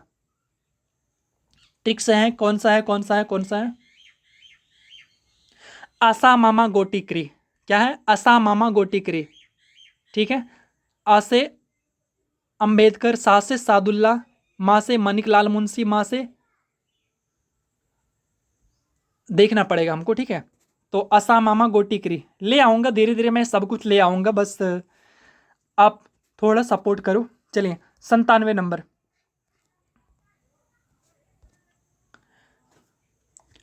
राज्य विधान परिषद के संबंध में निम्नलिखित में से कौन सा कथन सत्य नहीं है, मतलब गलत है, ये बताना है। तो यहाँ पे अगर बात करें तो यहाँ पे है, देखिए पहला, महाराष्ट्र एवं तेलंगाना में द्विसदनात्मक विधानमंडल है, तो ये तो सही बात है वहां पे। विधान परिषद के सदस्यों की अधिकतम सदस्य संख्या विधानसभा का 1/3 होना चाहिए, ये भी सही है। न्यूनतम सदस्य संख्या 60 है, ये गलत है। ठीक है, तो हमारा यही सही हो जाएगा, 97 का सी हो जाएगा। और आगे चलते हैं अगले सवाल की ओर। 98 नंबर। आपातकाल की उद्घोषणा हो तब निम्नलिखित में से कौन से मूल अधिकार को छोड़कर अन्य सभी मूल अधिकार को प्रवर्तन के लिए न्यायालय में जाने का अधिकार निलंबित रहता है? तो अगर हम इसकी बात करें तो यहाँ पे आपका जो राइट आंसर होने वाला है वो होने वाला है अनुच्छेद 19 और अनुच्छेद 20। कौन सा? अनुच्छेद 19 और अनुच्छेद 20। अनुच्छेद 19 और 20 के लिए आप अगर देश में क्या है, अगर देश में कोई भी तरह का आपातकाल लगा हुआ है तो आप उस परिस्थिति में 19 और 20 को लेके आप कोर्ट नहीं जा सकते, न्यायालय नहीं जा सकते। ठीक है। अगला सवाल 99 नंबर। भारत के संविधान की निम्नलिखित में से कौन सी अनुसूची द्वारा स्वायत्तशासी जिला परिषदों की स्थापना का प्रावधान किया गया है?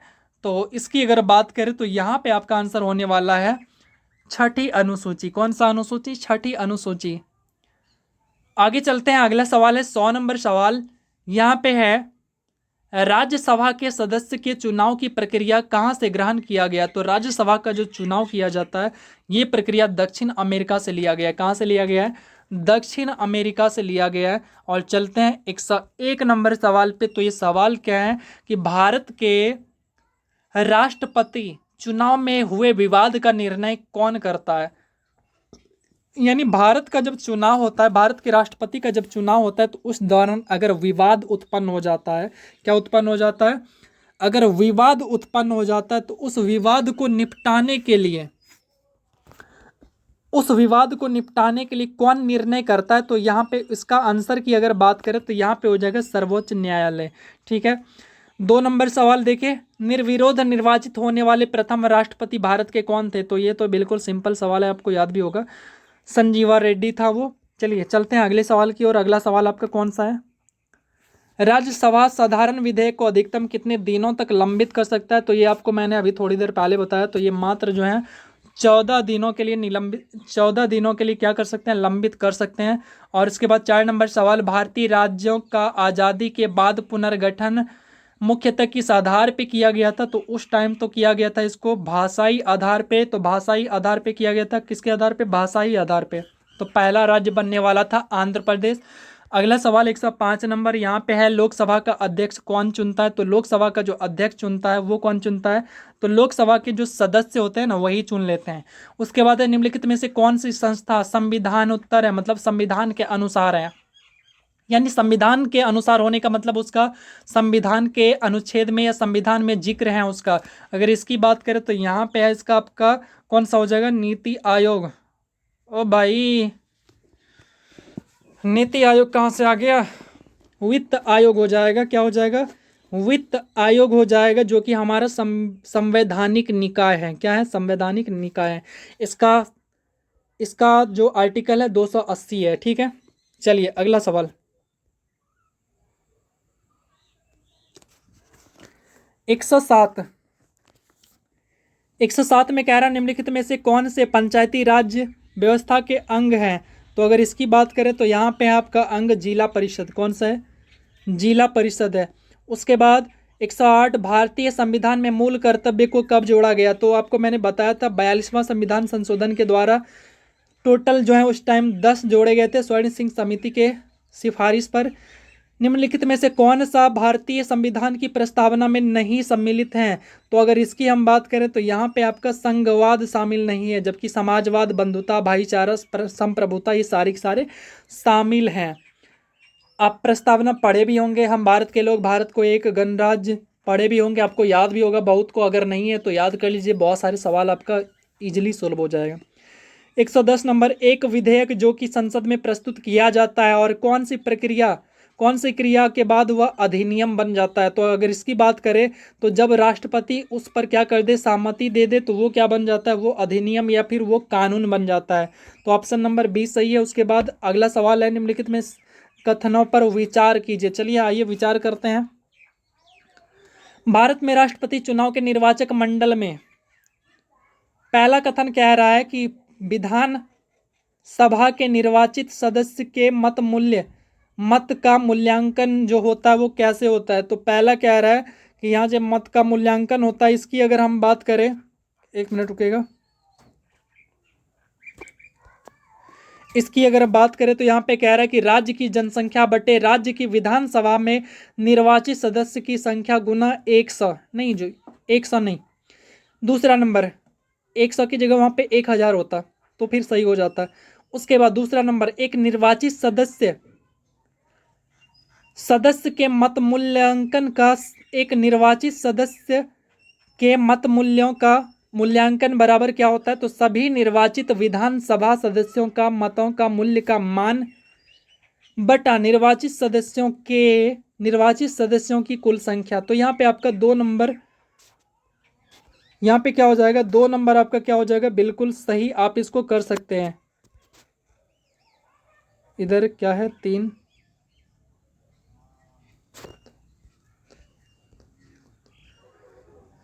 तो चलिए यहाँ पे देखते हैं। देखिए 2 भी कर सकते हैं आप यहाँ पे, और तीसरा ऑप्शन क्या है, आप तीसरा देख लीजिए।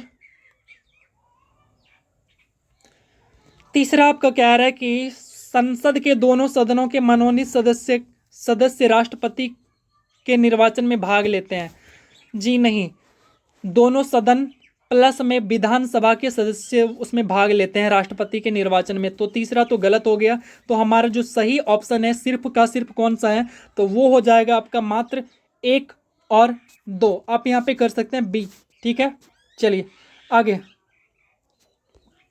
भारत की कार्यपालिका अध्यक्ष कौन है? तो भारत की कार्यपालिका अध्यक्ष के बारे में अगर हम बात करें तो यहाँ पे आपका जो आंसर होने वाला है राष्ट्रपति होते हैं। और उसके बाद है आपका, भारत में वह मंत्री जो संसद के सदनों में किसी सदन का भी सदस्य नहीं है और उसे मंत्री के पद से मुक्त हो जाना पड़ता है, तो वो कितने माह के बाद या कितने वर्ष के बाद वो मुक्त हो जाना पड़ता है?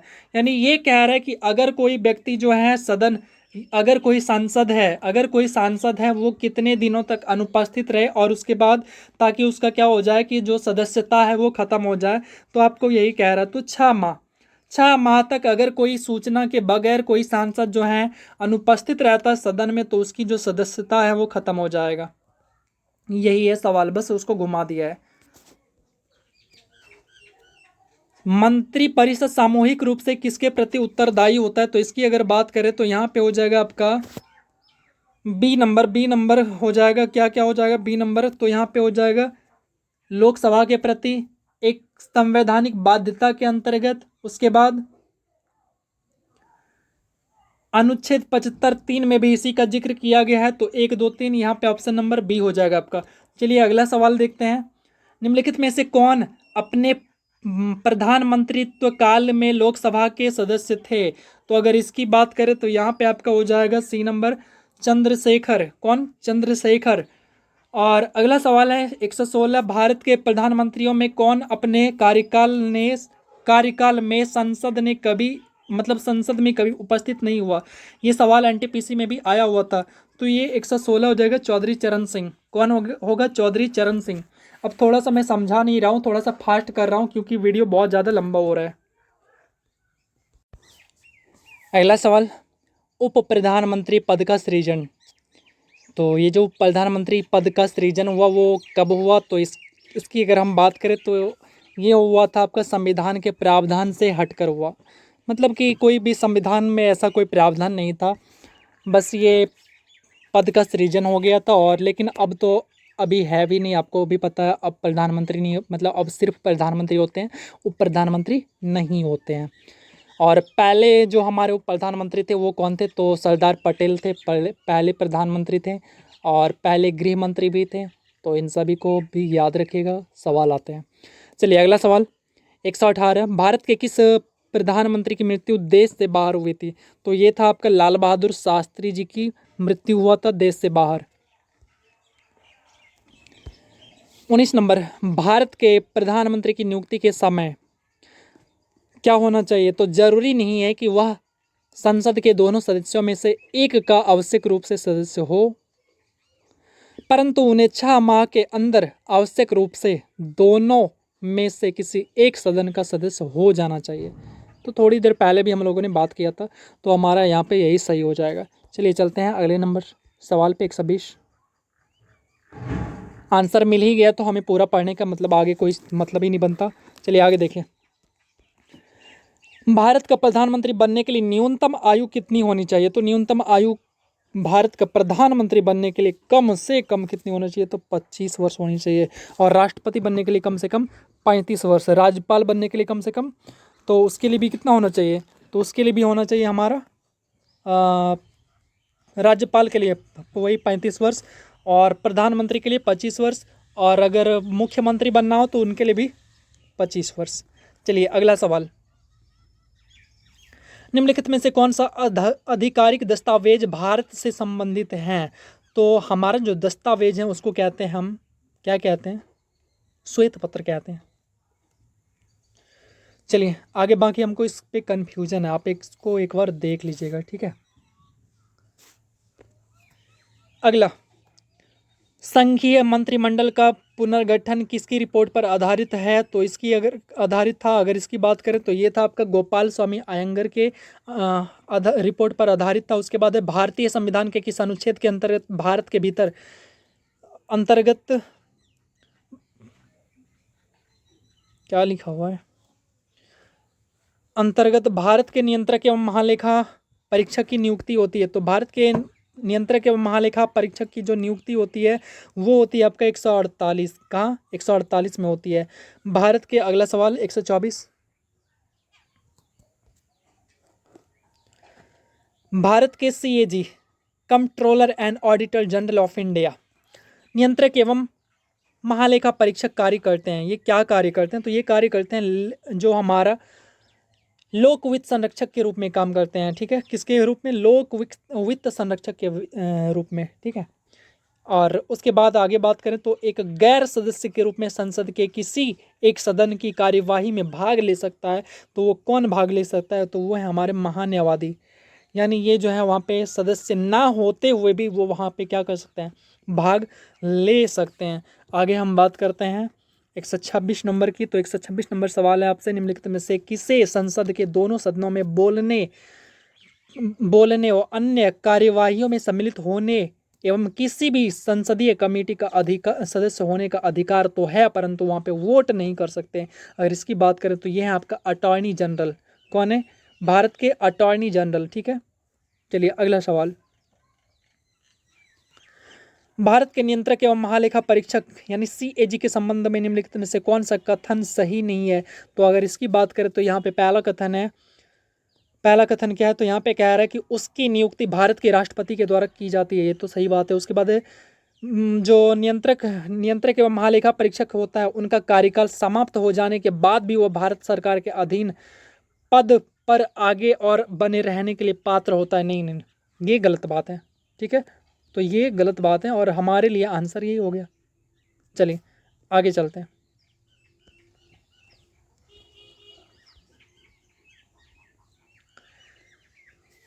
अगला सवाल,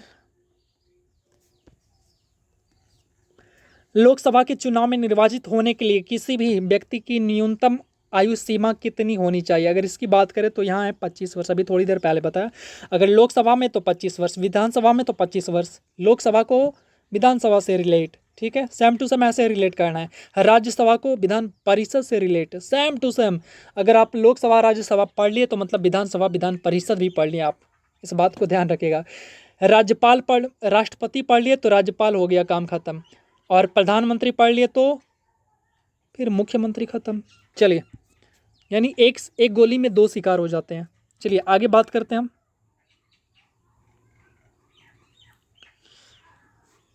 अगला सवाल 129, निम्नलिखित में से कौन है लोकसभा के सत्र अवसान करने के लिए प्राधिकृत हैं? मतलब किनके पास अधिकार है कि वो जो लोकसभा का सत्रावसान कर सकते हैं। अगर इसकी बात करें तो यहाँ पे है आपका राष्ट्रपति, मैंने शुरू में भी आपको बताया था।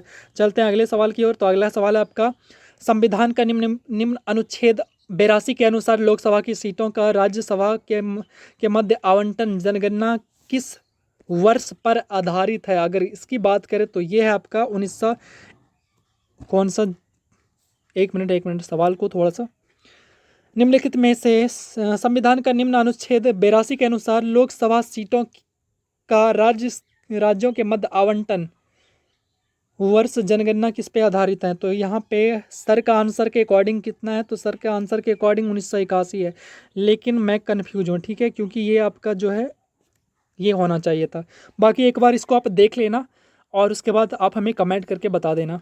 चलिए अगला सवाल, लोकसभा का पहला आम चुनाव कब हुआ? तो ये तो बिल्कुल पता होगा, और सवाल आते हैं बहुत ज़्यादा, रेलवे वगैरह में भी बहुत ज़्यादा आते हैं। तो 1952 हो गया। उसके बाद अगले सवाल पे चलते हैं। तो अगला सवाल क्या है आपका, 32 नंबर सवाल। यहाँ पे आपसे कह रहा है कि निम्नलिखित कथनों पर विचार कीजिए। पहला, केवल राज्यसभा में यह शक्ति निहित है कि यह घोषणा करे कि राज्य सूची में किसी विषय के संबंध में राष्ट्रीय हित में संसद विधि बना सकती है। विधि कहने का मतलब होता है कानून बना सकती है।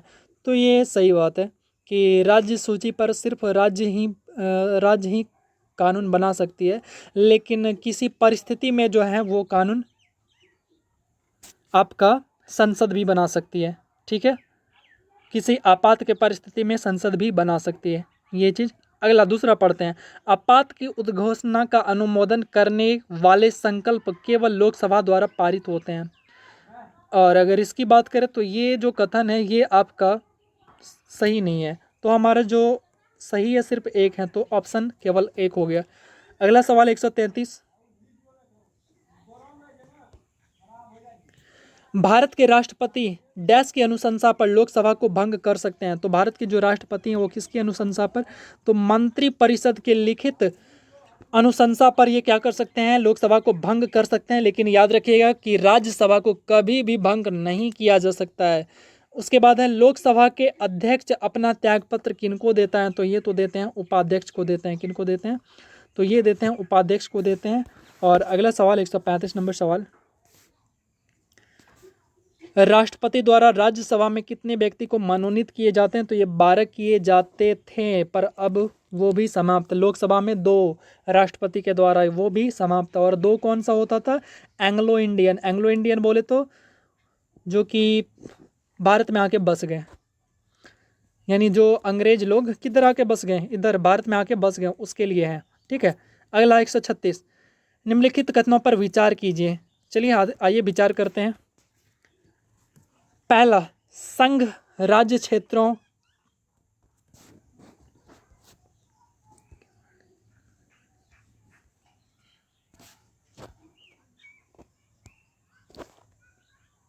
चलिए पहला ऑप्शन, संघ राज्य क्षेत्रों का राज्यसभा में प्रतिनिधित्व नहीं होता है।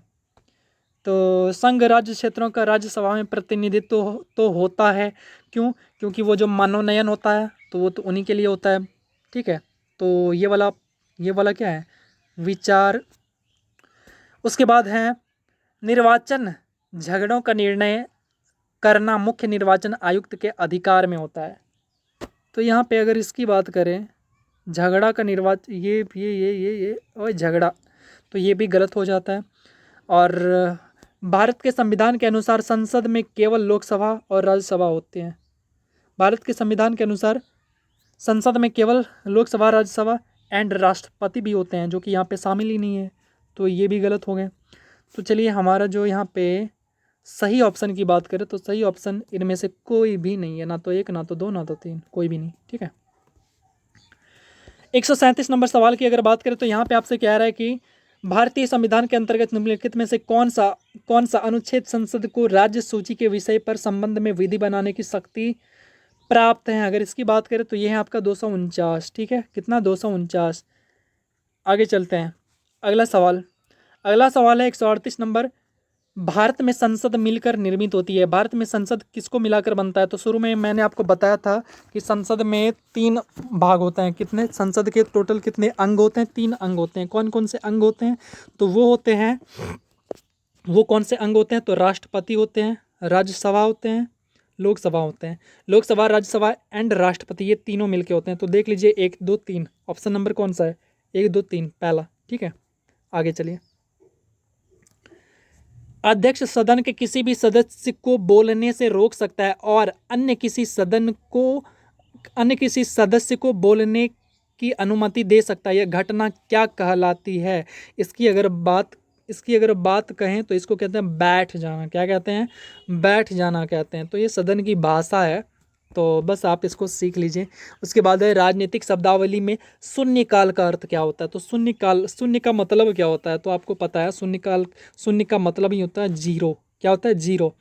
तो वह दिन जब संसद में कोई कार्य नहीं होता है, मतलब 12 बजे का टाइम। ठीक है, तो इसको कहते हैं शून्यकाल। 12 से 1 दिन के 12 से 1 बजे का जो टाइम होता है उसको कहते हैं शून्यकाल।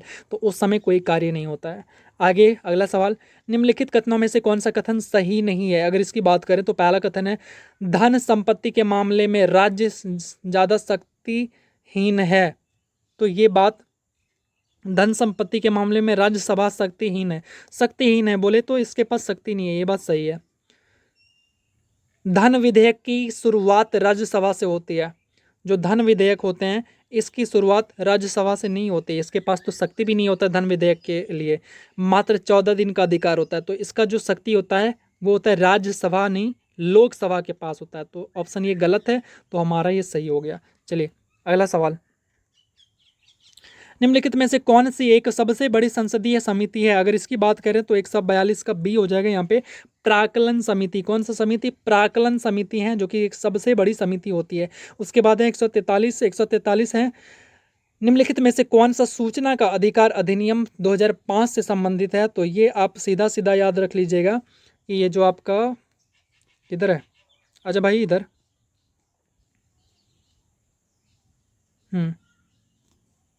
आप इसको सीधा सीधा याद रख लीजिएगा, यूपीएसआई वाले। नामित शर्मा बनाम भारत संघ, कौन सा? नामित शर्मा बनाम भारत संघ, और इसके अकॉर्डिंग जो है फिर ये सूचना के अधिकार 2005 से संबंधित है। उसके बाद आगे 144 है। 144 में कह रहे हैं कि सरकार ने अनुसूचित क्षेत्रों में पंचायती विस्तार यानी पेशा अधिनियम को 1966 में अधिनियमित किया। निम्नलिखित में से कौन सा एक उद्देश्य उसके रूप में अभिज्ञात नहीं है? तो पेशा के अकॉर्डिंग जो है कौन सा उद्देश्य नहीं है? तो अगर इसकी हम बात करें तो यहाँ पे आपका जो है ये 44 का सी हो जाएगा, जनजाति क्षेत्रों में स्वायत्त क्षेत्रों का निर्माण करना। ठीक है, अगला चलते हैं। अगला है आपका सर्वोच्च न्यायालय में तदर्थ न्यायाधीशों की नियुक्ति होती है जब जब जो है आपका न्यायालय के किसी सत्र के लिए न्यायाधीशों को कोरम नहीं होता है। कोरम तो आप समझ रहे हैं, 1/10, तो ये तो होता है सदन के लिए होता है। और चलिए, राज्यपाल किसके प्रति उत्तरदायी होता है? तो अगर इसकी हम बात करें तो राज्यपाल ये राष्ट्रपति के प्रति उत्तरदायी होता है। जिस तरह से देश में पहला व्यक्ति कौन होते हैं? तो देश में पहला व्यक्ति राष्ट्रपति होते हैं, उसी तरह आपका राज्य में पहला व्यक्ति जो होते हैं वो राज्यपाल होते हैं, और देश में दूसरा व्यक्ति जो होते हैं वो आपका उपराष्ट्रपति होते हैं। तो सेम टू सेम ये ऐसा ही होता है, हमारा सेम टू सेम टॉपिक है। आप एक टॉपिक को पढ़िएगा तो एक गोली में दो काम हो जाएगा आपका। चलिए, 47 नंबर सवाल कह रहा है कि उच्च न्यायालय के सेवानिवृत्ति जज की पेंशन कहाँ से दी जाती है? तो जज की जो पेंशन दी जाती है वो भारत के संचित निधि से दी जाती है, और जिसका जिक्र जो है 266 अनुच्छेद 266 में है, जबकि अनुच्छेद 267 में किसका है? तो भारत की आकस्मिक निधि का जिक्र किया गया। अगला सवाल है आपसे, किस आयोग ने अस्थायी अंतर राज्यीय परिषद जो अंतर सरकारी परिषद के रूप में जानी जाती है की स्थापना का समर्थन किया। अगर इसकी हम बात करें तो यहाँ पे जो है ये है आपका सरकारिया आयोग। कौन सा? तो ये है आपका सरकारिया आयोग, जिसका गठन कब हुआ था? तो सरकारिया आयोग का गठन आपका 1983 में होता है। कब होता है? 1983 में। तो चलिए अगला सवाल है आपका योजना आयोग। किसकी बात कर रहे हैं हम? योजना आयोग की स्थापना कब होती है? तो योजना आयोग की अगर हम बात करें तो योजना आयोग की स्थापना आपका 15 मार्च 1950 को होता है, और जिसको कि 2015 में इसको समाप्त कर दिया जाता है। और इसके स्थान पे क्या आता है? नीति आयोग आता है। क्या आता है? नीति आयोग आता है, जिसका फुल फॉर्म होता है national institution for transforming India, NITI, नीति, NITI, नीति। ठीक है, नीति आयोग। अगला सवाल है आपका 150 यानी 150 नंबर। ये सवाल आपका लास्ट सवाल है। यदि किसी राज्य विधानसभा के निर्वाचन में निर्वाचित घोषित होने वाला प्रत्याशी अपनी निक्षिप्त यानी जमानत राशि खो देता है तो इसका अर्थ क्या हुआ? अगर कोई व्यक्ति जो है अपना जमानत राशि खो देता है तो इसका मतलब ये होता है कि निर्वाचन लड़ने यानी वो जो चुनाव लड़ रहा है उसमें क्या हुआ है कि जो प्रत्याशी हैं, मतलब जो दूसरा प्रत्याशी हैं उनको संख्या मतलब बहुत ज़्यादा सीटें मिला, तो ये तो बात क्लियर है। लेकिन इनके साथ क्या हुआ? तो इनके साथ जो है जो एक सीट होते हैं पूरे का मतलब एक लिमिट होता है, उस लिमिट से भी वो कम सीट लाए हैं। क्या होता है? एक लिमिट होता है, एक रेशियो होता है, मैं कंफ्यूज हूँ, शायद 1/6 या 1/10 होता है। ठीक है, तो ये जो रेशियो होता है इस रेशियो से भी वो कम लाए होते हैं, इस वजह से वो क्या होते हैं, इस वजह से उनका वो राशि क्या हो जाता है? जब्त हो जाता है। और इसी को कहते हैं राशि जब्त होना, या फिर इसी को कहते हैं निक्षिप्त राशि, या इसी को कहते हैं जमानत जब्त हो जाना। ठीक है, और चलिए मैं आपको कंफर्म ही कर देता हूँ जमानत जब्त के लिए कितना रेशियो होता है। तो समझिएगा, इस टर्म को समझिएगा। जमानत जब्त जो होता है इसका जो रेशियो होता है वो होता है आपका 1/6। ठीक है, कितना होता है? 1/6। इसको समझिएगा। जो कुल वैध मत होते हैं, अगर उस मतों में क्या होता है, अगर किसी प्रत्याशी को कुल मतों का 1/6 यानी कुल वैध मतों का अगर 1/6 का रेशियो प्राप्त नहीं होता है तो वो जो प्रत्याशी हैं नामांकन के समय वो क्या होते हैं, कुछ राशि जमा करते हैं, तो वो राशि उनका जब्त कर लिया जाता है। और इसी घटना को और इसे ही कहा जाता है जमानत जब्त। क्या कहा जाता है इसको? जमानत जब्त कहा जाता है। उम्मीद करते हैं आप समझ गए होंगे, और हमें आपका सपोर्ट चाहिए। हमें व्यूज से ज़्यादा कोई मतलब नहीं है, आप सपोर्ट करेंगे तो व्यूज़ तो ऑटोमेटिक आ जाएगा। बस आपका सपोर्ट एंड प्यार चाहिए, और आपका ये सपोर्ट एंड प्यार बना रहेगा तो मैं आपके लिए और भी अच्छे अच्छे जो नोट्स हैं वो सारे के सारे प्रोवाइड भी करा दूंगा, एंड आपको रिवाइज भी करा दूंगा। बस आप उसको क्विक रिवीजन कर लेना और अपना जज्बा को बरकरार रखना। और ये नोट्स कोई आम नोट्स नहीं है, आप इस बात को ध्यान देना। और उसके बाद जो है आप एक बार इसको क्विक रिवीजन कर लो तो आपका पूरा का पूरा जो है काम बन जाएगा, कोई प्रॉब्लम नहीं होने वाला है। एक फास्ट रिवीजन है, और यहाँ पे एक पार्ट और आएगा, वो पार्ट 3 आएगा, वो भी बहुत जल्द मैं लोड कर दूंगा। और उसमें जो है 300 क्वेश्चन होंगे, और इस प्रकार से जो है टोटल 3 मैराथन में आपका पूरा का पूरा पॉलिटी कंप्लीट हो जाएगा। तो चलिए मिलते हैं हम अगले वीडियो में। और आप हमारे चैनल पे मैथ भी पढ़ सकते हैं, और सारे के सारे लूसेंट मैथ पढ़ सकते हैं, जिसमें कि आपका जो है प्रीवियस ईयर क्वेश्चन होते हैं वो सारे के सारे पढ़ सकते हैं। बस ज़्यादा से ज़्यादा सपोर्ट करिए, एंड हमें टेलीग्राम पे फॉलो कीजिए, इंस्टाग्राम पे फॉलो कीजिए, ट्विटर पे फॉलो कीजिए। अगर आपकी मन हो और अच्छा लगे तो सपोर्ट करिए। चलिए मिलते हैं फिर अगले वीडियो में, तब तक के लिए ख्याल रखिएगा।